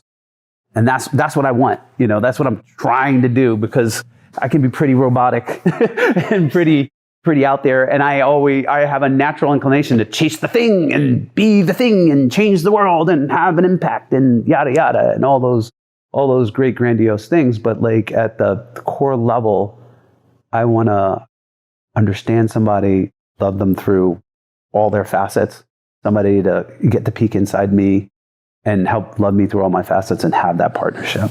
Do you tell her that? Yeah, she knows this. She knows that. She knows like that's the. She walked in, she'd be like, yep. That was my whole thing. Like we were just dating. I really didn't want to. I didn't want to get married. I didn't even want to become monogamous. I was just like, I just want to be closer to you. I just want to have a partnership with you. I just want to be closer and I want to love you. And that was kind of the base thing. And then how that can happen is where we're at. You know, where that could be fostered and grow is here. And so. You know, and my mindset changed. I had the mindset like when my first marriage, like if you had a coach or counseling for a marriage, you something was wrong. Like they go counseling, somebody was counseling. I'd be like, oh, they got problems. They already got a counselor, you know, whatever. And now I'm like, you're a fucking idiot, Bill Perkins. Like you are so stupid. Like nobody does anything great alone. Kobe Bryant has a coach. Babe Ruth had a coach. Fucking Martin Luther King had student nonviolent coordinating committee. You know. Genghis Khan had the Mongol horde. Like nobody does anything great alone. Like why the fuck do you think you can have a great marriage alone? Like you have all these resources. Why aren't you bringing in extra resources and coaches to make your marriage great? And I was like, yeah, I was a fucking idiot. And so like one of the things, you know, I do is like we bring resources to bear to help us with our marriage to being humans, because being humans is tough. Like you have competing desires, you have this baseline sexuality that's kind of crazy, that's changing in influence. You change over time. You know, certain things you might be annoying or grating to that person or whatever, and just like learning how to communicate. You know, you say something, you say it one way, it's like, why are you barking at me? I'm not barking. This is how I talk all the time. You know what I mean? There's a lot going on and a lot of things that are like people study in labs and have tons of clients, et cetera, and are good at like helping people have great relationships. And I don't want a good anything. I want a fucking great something. So nobody does anything great alone. So now I have a coach. And I tell all my friends, I'm like, you should have a relationship coach. I don't care how good your relationship is. You should have a coach. We have one too. Every single week. Yeah, you should have a coach. First thing in the morning, early Monday morning, which is like the last thing I would typically want to do on a Monday morning. I want to get going. But I think it sets the right precedent for what the priority is. Well, you're trying to do something great. That's right. And so you're bringing in resources. And so you know, business, math, tests, SATs. I don't care what it is. Like, you know, you can do something good alone. Yeah. Great? No. Even Jesus had disciples. What about, last question, do you have anything that you guys do consistently that's maybe normal to you but would be weird to other people? You have a coach. Do you have check-ins? Do you have some safe word that you use with each other when you're in a place and you don't want to be there anymore? Is there anything that's uniquely Lara and Bill? We have this thing about not like doing our best not to create scars. Not that we haven't, but like I think that relationships die from 1,000 cuts, not like this big thing. You know what I mean? Like even relationships that they have, oh, they cheated on me or whatever. It's like probably the 1,000 cuts that's created the environment for the infidelity or whatever the big thing is. And so we have this thing of like, if things are getting heated or whatever, like, are you trying to, you know, like we'll call each other out and hold each other accountable, like not trying to create a scar. Like we talk about this later, et cetera. I think adherence to that kind of like, let's not create these cuts. Well, it's really cool to hear somebody like you who's had so much success, is so intelligent, talk about this stuff, because it's not that normal. And it's typically stuff, if you had talked to Cody and me, you know, 2 or 3 years ago, I would have been like, what the are we talking about? Like, why are we talking about making money, buying businesses, building bigger things? But I realize it's all super related. You know, it was interesting. Last I was talking to Lara, her emotional intelligence is actually really impressive, even from talking briefly, because she was saying a few things where she's like, well, I felt a certain sort of way about that when some interaction you guys had 1 billion years ago. And I was sort of laughing because I said, well, I had the exact same thing happen with me and my husband, and I was annoyed, jealous, angry. She was like, well, you know, I might have felt that way. I was like, God, you're so enlightened about the way that you communicate. Were you guys like that when you first met? Is that why she became year one? When we first met, we were wild and crazy. Like I was in a situation where I was like, I'll never get married again. You know what I mean? Like the hot stove, my back was still burning, you know, from falling down on the hot coals of my own doing. Fortunately, Lara was in a field where she had free time. I was in a mode of like, I just want to go hang out and travel. And we got to spend a lot of time together. Despite the wild and crazy times, we were hanging out and getting to know each other. And, you know, I saw it, right? Like I saw, you know what I mean? It was something that I needed, that I wanted, you know, I became attracted, you know, obviously physically attractive, but I became attracted to her soul, her way of being, her kindness, you know, the whole package. And I was like, okay, I want to get closer. I want to be partners with you. Like even running around the world as a madman, I want you to be my wingman, wingwoman, as running around the world as a bad person. And then like when I'm hanging out with my kids, I want you with me. And I went here, and it was like I always just wanted her around all the time. And then I realized, like, even beneath it just being her is like, oh, I really crave and love partnership. Right? And it took a while for me to figure that out, because I was just like, no, being freedom is number one, you know? And freedom is like, you know, it's intoxicating. It's like I told somebody, when you walk through an airport, you smell that Cinnabon, and you're just like, ooh, Cinnabon, cinnamon. And you just like want to go over there, and you're just like, that's freedom. You know, like, that's it. But like, you know, Cinnabon will make you fat as and it'll destroy you, right? And so like, you know, I, as much as I love my freedom, what I really, really craved and what was sustainable, and what I realized was like my number one priority was partnership. And so I had to sacrifice some of these lesser priorities in order to get there. So there's this balance, right? And so partnership won out. And Lara was, you know, we both happened to be in the right place at the right time in each other's lives.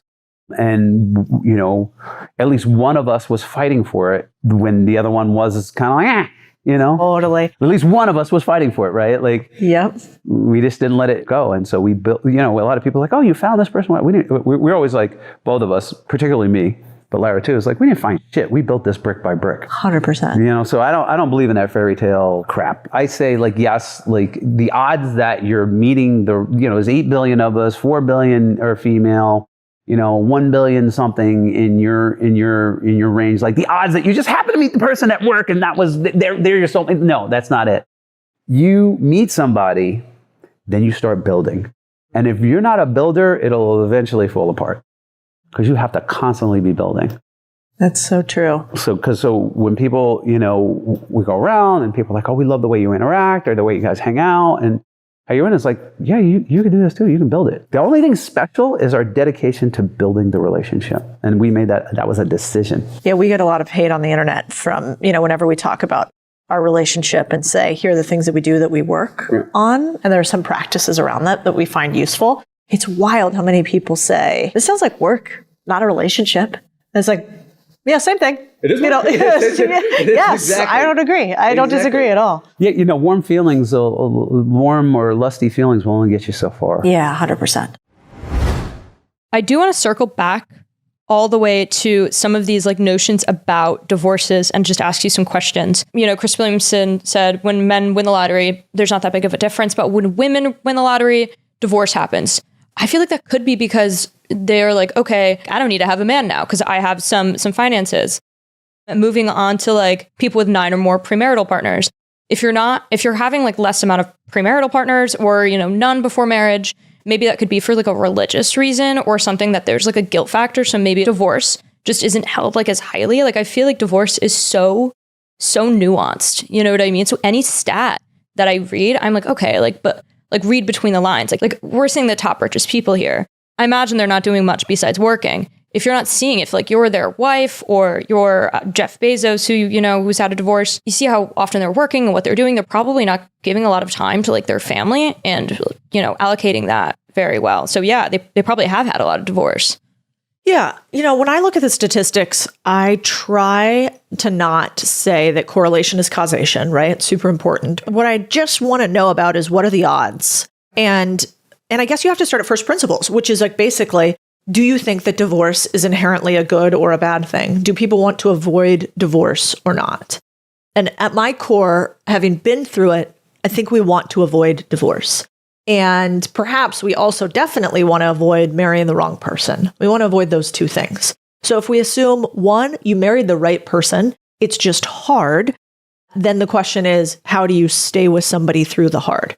And if you're going to work 70, 80 hours a week, how do you set expectations where you two can stay happily together? I mean, we know the stats too for children. Your kids are more likely to commit suicide or self-harm if you get divorced. Your kids have a higher likelihood of becoming divorced themselves if you have been divorced as parents. The happiness indicator for men in particular is much happier when they stay married. Single women who have never been married and have kids actually have the highest happiness as evidenced by studies. And so I think the question really becomes, in my mind, it's twofold. Yes, when you have a lot more options, you probably are more likely to get divorced. So I think it makes sense. You've had sex with other people. You realize that like there's probably not just one human only for you in this world. But the problem with that is how many people are actually happy swiping left and right on Tinder all day? Do options really make us happy? Does it actually make us happy to get divorced from the person that we said we were going to do life with forever and keep moving on to somebody else? And I think the answer to that is no. Now, I don't have the data to support that,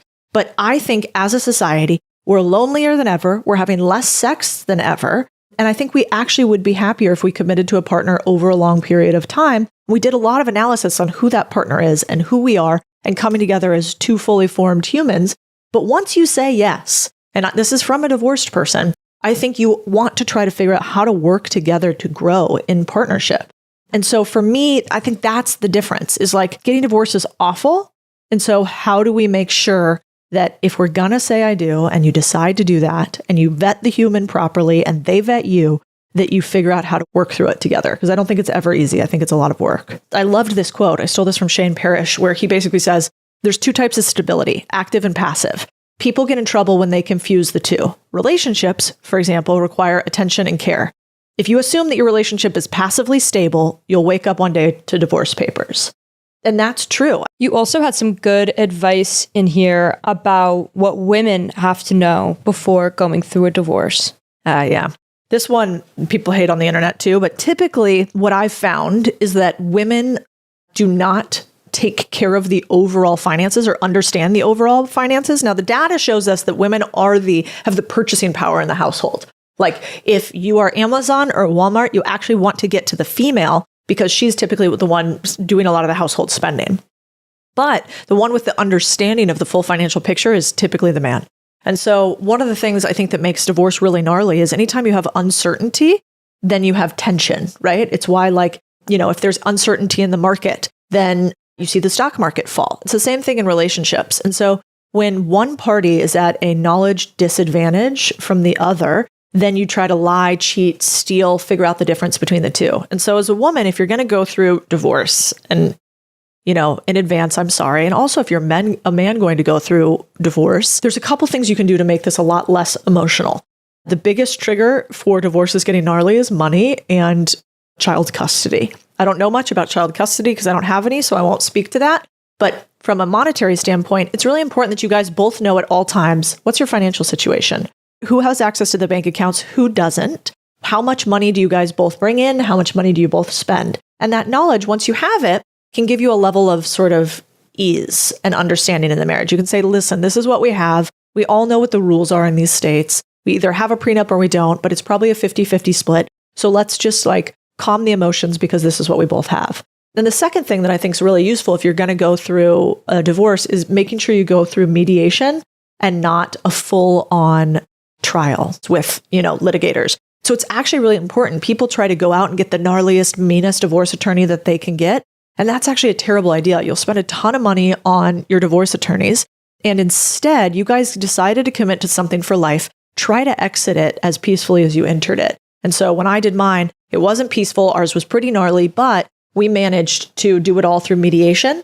And because we both chose attorneys and I chose mine first, then I said, I'm committed to mediating through this. And so it'll be private, it'll be behind closed doors, and we'll be adults. And we will have a conversation as opposed to scream at each other and let a judge determine the outcome of our fate. We're not children. And so I think that's really important. Go for mediation and try to get the other party to do the same thing. What are your thoughts on prenups? I have one in my current marriage. It was actually something that Chris was pretty big on saying that we should have. He basically didn't want any question about, economic differences between the two of us. I don't really have emotional ties to it one way or the other.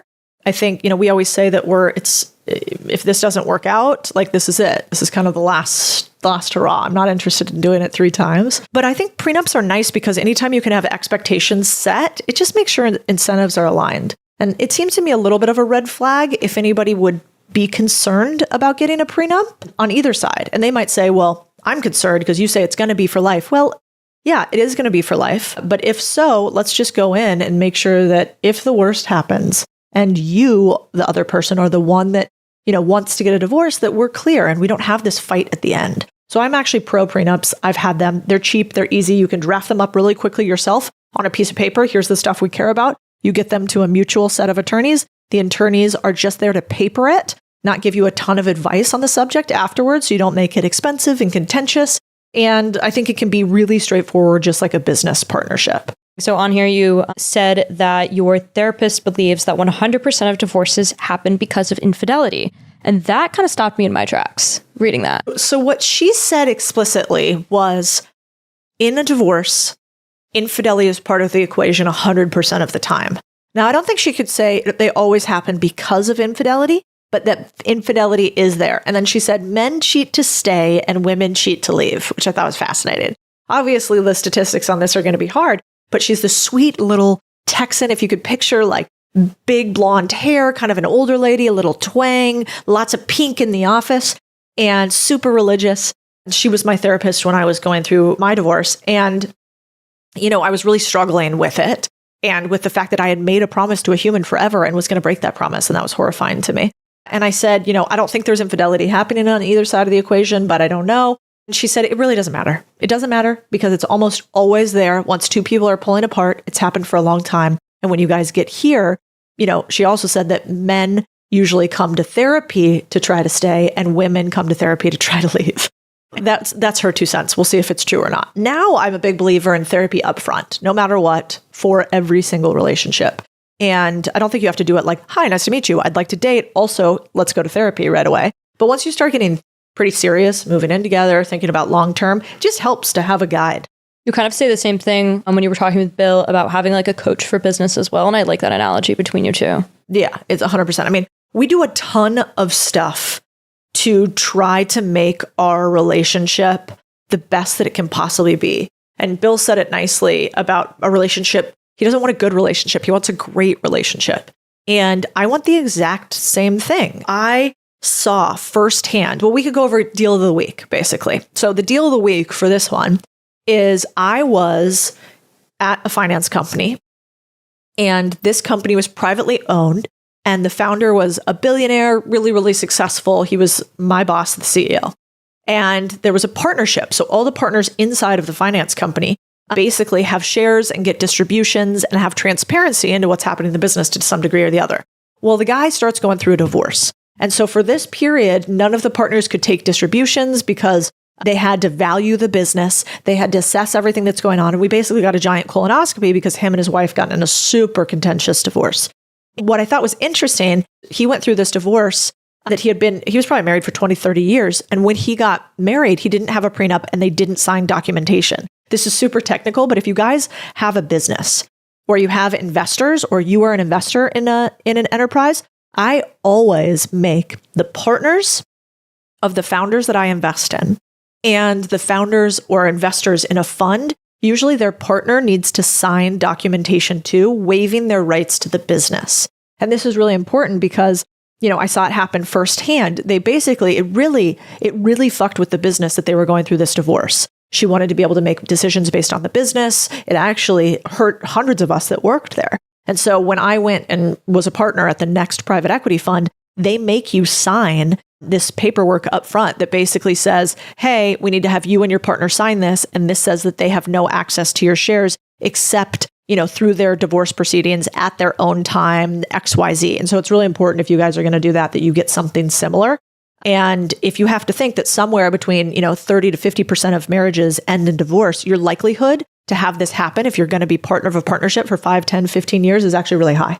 And so making sure you get the right paper is super, super important. How much do you think it ended up setting you back? Oh, the divorce itself?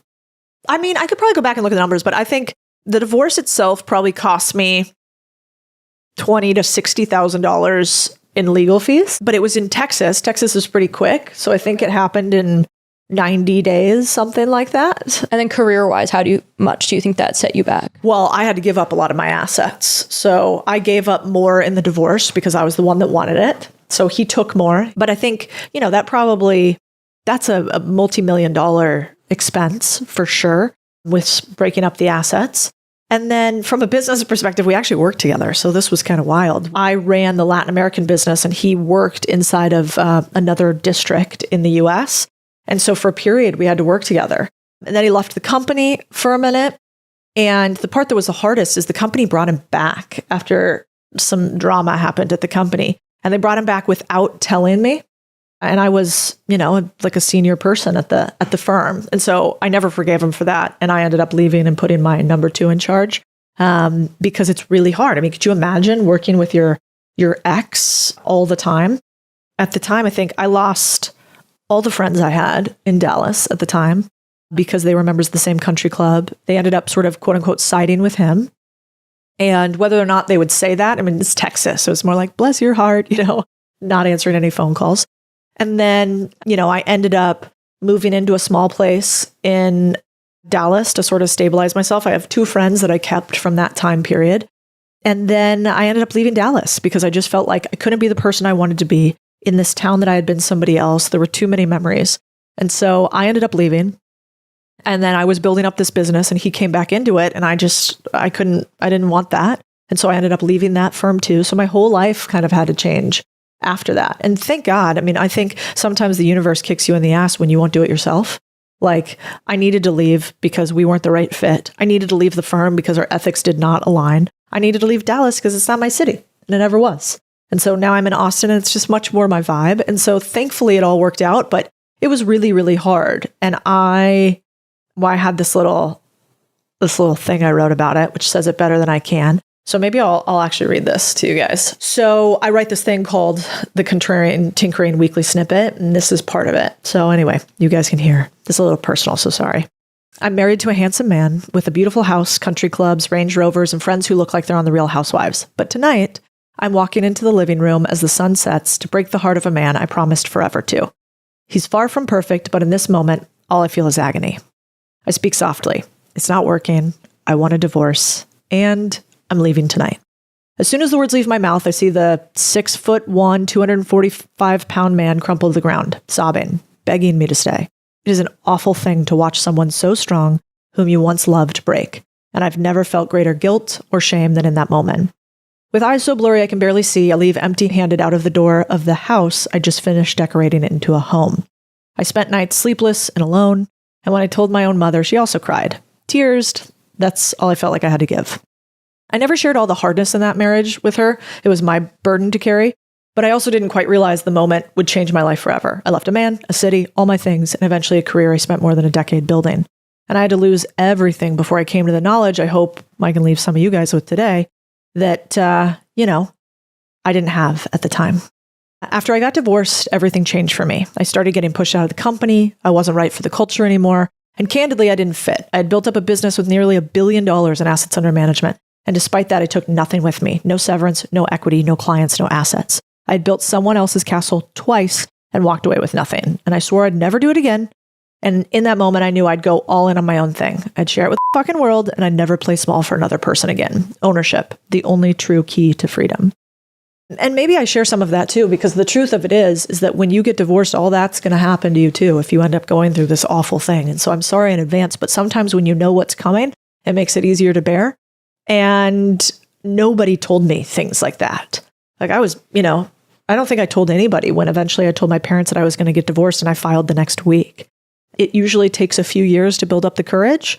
And then I can kind of promise you also that you'll be okay on the other side, both of them. I think he's happier now. He's happily married. He's got the white picket fence he wants. He's got the kids. He's got the wife at home. It's great. It's exactly what he wanted from life. And I was never going to be that person. And that is okay too. I also don't think we have to villainize the people that were not right for us. And that's often what people do too. And that really just goes to show that you have a little bit of shame and guilt that you're projecting out. And I try to not have that anymore. Maybe we go on to lighter subjects, which is how to try to not get divorced. Because I loved I don't think it was Goldie Hawn, but I can never remember. So I'll just say it's Goldie Hawn. But she said that the key to staying married was that her and her husband never wanted to get divorced at the same time. And that key of one person always wanting to stick it in, I think is really, really important. So we're going to talk about another thing where people freaked out about on the internet. And it's like that one daily action that you and your husband do. It's called a team method. And the comments were crazy. Some people loved this. Some people were like, wait, what the heck? Like, this sounds like an assignment. So let us know, what is team? How do you approach this? So it actually does help us, and I can vouch for it. We have a therapist by the name of Brandy Salazar that we used to go to, who's become a friend, actually. She's the one that came up with this method, and we tweaked it a little bit. Basically what happens is in a relationship, I find that, you guys know this, you're in a relationship, and what do you fight about? Like the same things again and again and again. The little things are typically what build up to create the big issues. And I found that in a relationship, it was sort of like tiny nags all day. Like, I wish you would shut the door. What happened here? And Chris and I are, we are not peaceful fighters. We are intense. And so we found we were fighting a lot about little stuff because we were letting it boil. We were little teapots, and the issues would boil and boil and boil until eventually it would be like, and it would boil over. And so we started doing this thing team. And I can pretty much guarantee you, if you guys here ever see us fight, it's because we forget to do this for like about a week. And then we start to get annoyed with each other. And basically what it is it's this tiny method. It could take 5 minutes. It could take 15. But every single day we get together, typically at the end of the day, and we sit down with a glass of wine, look at each other, and it starts with T for touch. So basically you sit next to each other, you put your hands on each other. Sometimes we sit like, my feet are on them or something. And that's just to remind you guys that you're not roommates. Like, you guys are in this together. There's physical intimacy here that you're not going to do with another human. And then E is for education. It means that you share something with the person about something interesting that happened to you that day. And the goal is really that you try to do something intriguing. So I might say to him tonight, like, God, we have this podcast today. And did you actually know that when a woman wins the lottery, she's like, 2x more likely to get divorced? And then we would talk about that. And it reminds you that your partner is a fully evolving human all the time. And that, I think, helps because there's a natural tendency for humans to want novelty. That is how we're wired. And so you seek novelty in others. But when your human comes home with something interesting for you every day, it reminds you that human is smart and talented and can be new every single day too, in a way that like your work colleague, isn't going to tempt you. And then A stands for appreciation. So then we have to both say something nice to each other. And typically, if you're in a good spirit, you say something really lovely about the other person. And if you're kind of, fighting a little bit, you just can't use the same thing. You have to come up with something new every day, but it might be very small. Thank you for taking out the trash.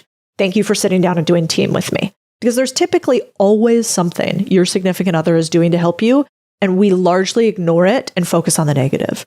And then lastly is metrics. So this is the hard part. So this is where we'd be like, all right, I keep a list of stuff that might annoy me that Chris is doing or that happened that day.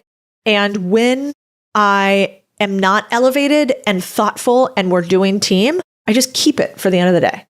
And it's a 180. And so if we're not doing team, then we bring it up in that moment. Wait a second, I thought you were going to do this, or I thought you were going to do this. And it's like tiny.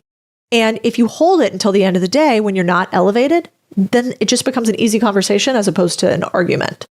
And so I think if you can get your partner to do this, it's really cool.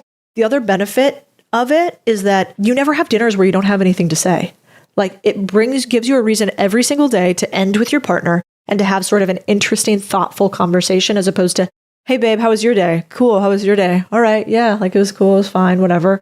And you lapse into this boring life. So I highly, highly recommend. Do you do anything in your relationships? You have a dude. I do, but like not marriage, but I do something personally that's called Report. And I saw it on TikTok. R is for reading, E is for eating, P is for play, O is for like obsessing, R is for recommending, the second R, and then T is for treating. So it's like a little personal check-in that I like doing throughout the week. I'm a big journaler, like I'm a big, onto your M, I'm a big metrics person. So I'm very much like, you can't manage what you don't measure. So it's like, okay, in this moment, like what am I reading? What am I eating? What am I playing? My parents though, at the dinner table every night, my dad was always like, what are you doing for your mind, your body, and your spirit? And I think that helped us first off to like kind of see what our parents were saying, like what are they doing for their mind, body, and spirit, and not like spirit even religiously, but what are they doing to like get in the Zen mode? Like you don't want to have like my dad worked a lot growing up. What is he doing to not freak out? And seeing like my parents kind of give their answers and hearing like what my siblings had to say first off made us closer, like as a family, but also was nice seeing how like my parents got to know like the side of each other as well. Dude, I love hearing that because I adore my parents, but I don't think they had anything like this, and a lot of the comments on this are, something like my parents would roll over in their graves if they thought that you were doing a daily check-in with a scorecard and a fucking, report card at the end of the day. This is awful. And my point is, one, maybe they're all better than us. That's totally true. But two, there's just so much more noise today. We are like battling constantly noise. Every single day, there's temptation on Instagram. And temptation doesn't mean like infidelity either. It could just mean like something else that will vie for your attention away from your other human. And then, of course, we're traveling more than ever. We have separate lives more than ever. It's just fast and intense. And I think if we don't take the time to focus on our number one partnership, then everything else falls apart. And that's why I think, those top guys that, the list of the 11 richest people who by and large have been divorced is interesting, because I remember I met Jeff Bezos really briefly at Summit like a million years ago, and he was still married to Mackenzie. And there are two things I loved about what he said. He said the reason that he was married to Mackenzie was because he wanted to be with somebody who could break him out of the third world prison, and she was that person. And I thought that was an incredible quote. And then the second thing he said about her was, I knew that she was the one because, our kids were out somewhere. They were learning woodworking or something with a knife, something with tools. And he was like, aren't you nervous about the kids doing X, Y, and Z? And she's like, well, I'd rather a kid have 4 fingers on one hand than no common sense. I thought, dude, this chick kind of seems badass. In my opinion, like one of my best girlfriends said, this is so inappropriate, but she was like, same dick, different day. She's like, if you get divorced from this guy and you move on to somebody else, like we all have different problems and issues and quirks. And so the closer you get to somebody, you realize we're all super flawed, and you just pick your human that you think is the best person for you, and then you work at it. And everything else is a fairy tale. And so I think it'd be really useful if more humans had tools that were given to us. Like, where was the class when we were growing up about how to be in successful relationships? There was no class. Instead, I learned a bunch of stuff that I couldn't apply continuously. And I wish I could go back to the next generation and say, here's how to set boundaries. Here's how to actually know what you want. Here's how to have a conversation with somebody that's an elevated conversation, but in a way that is peaceful. Those are things we were kind of taught in leadership, maybe if we went to a corporation, but they're the skills that are going to last the test of time. I think it's interesting too, because as young people, we only have, especially in America, like I'm only living with my parents. My grandparents aren't living with us. So I only see one example of what a relationship's going to be. So oftentimes when you're going into a relationship with somebody else, like the two of you together only have one example of, adult relationships and what they are going to be. And if you were back when you were my age, if you were 25, what advice would you give yourself around trying to find a partner and aiming to, not have that partner be somebody you're going to get divorced to? Especially for women, I'd say don't rush into this shit. And I think our generation is realizing that. Now, you don't want to wait forever. There is a real thing as a biological clock. That's real if you want to have a kid one way or the other. But, I was not the person I am today when I got married the first go round. And I became, like they talk about it, Eat, Pray, Love, that movie, like the amorphous self that just like meshes into another human. I just meshed into another human. And I let so much of who he was become who I was. And at some point I woke up and I started thinking, this is not what I want at all. And that's one, it's not really fair to the dude because, he thinks he's getting X and you haven't been honest enough with yourself to say, I am not that. And I watched all of these women in Dallas, one, not want to be friends with me while I was going through this. And then I watched a ton of them then get divorced later on because they thought they wanted to stay home and have this like wealthy, lifestyle and raise kids. And at some point they realized, oh my gosh, this isn't everything that I want. And so the second thing that I'd say is you don't have to work. You don't have to be a boss babe or girl boss or any of that nonsense people talk about. But I personally think it's really useful for you to have a very strong sense of self, and that self to not only be wrapped up in being married and having kids. I have just seen that not work a million times. It doesn't have to be monetary. It could be that you're really into gardening, working out, but make sure that your full identity is not given to others, because guess what? You cannot allow somebody else to be the source of your happiness. You are the key to that. And so I think that's why we're seeing this rise in antidepressants. And it's like, there's this silent generation. I think it will be the next thing that comes out. Right now, we're starting to hear about like the alpha men, and we're starting to hear about testosterone levels lowering, and we're starting to hear about incels and men not having sex in increasing amounts. And we're starting to hear about men having a tough time sort of as like the silent depressive generation. And I think the next thing we're going to realize is that women have the same thing. I agree. Like the loneliness epidemic being geared toward men. I'm like, okay, there's like a loneliness epidemic in general. Like I feel super happy where I'm at, and I have friends and everything like that. And then I think about if I wasn't living in a major city like New York, how would I operate? Like, I think I would be somebody that would be totally in the loneliness epidemic with how often I'm working and kind of like my hobbies. Like, thank goodness I live in a city where like that kind of lifestyle that I really like living is done by a lot of other people. So I can have friends, but so much of my life is like very, very alone. It's like, I don't know. I don't think the loneliness epidemic is definitely geared toward men. No, I think I don't think it's fair that they have to be tough about it all the time. I don't think that's reasonable. I think, you can be a strong man and also have emotions 100%. But what's wild is how old are you, Rachel? 25. Yeah. So 25. And what I see end up happening for a lot of these women is they get into like late 20s, early 30s, into their 40s. And if you look at the users by and large of sleeping pills, antidepressants, Adderall, a lot of these users end up being middle-aged women. And I've seen it happen personally to multiple friends, and I'm certainly no doctor. But what ends up happening is they're like a little sad after the kids have gotten old enough to not need them all the time. And then, so what do? They go to the doctor, and the doctor says, here is an antidepressant. Well, antidepressants often make it hard to sleep. So then they get layered some sort of sleep medication on top of it. But then they're like lethargic and sleeping funny. And so then they get layered Adderall because they're distracted, they can't focus. And we give them this cocktail of drugs that feels to me like what we used to do to veterans when they came back with PTSD. And we're over-medicating these women who are now increasingly part of a loneliness epidemic that I don't think anybody is even talking about yet. So in the future, I don't think it's going to be men versus women. I don't think it's going to be boss babes and alpha men.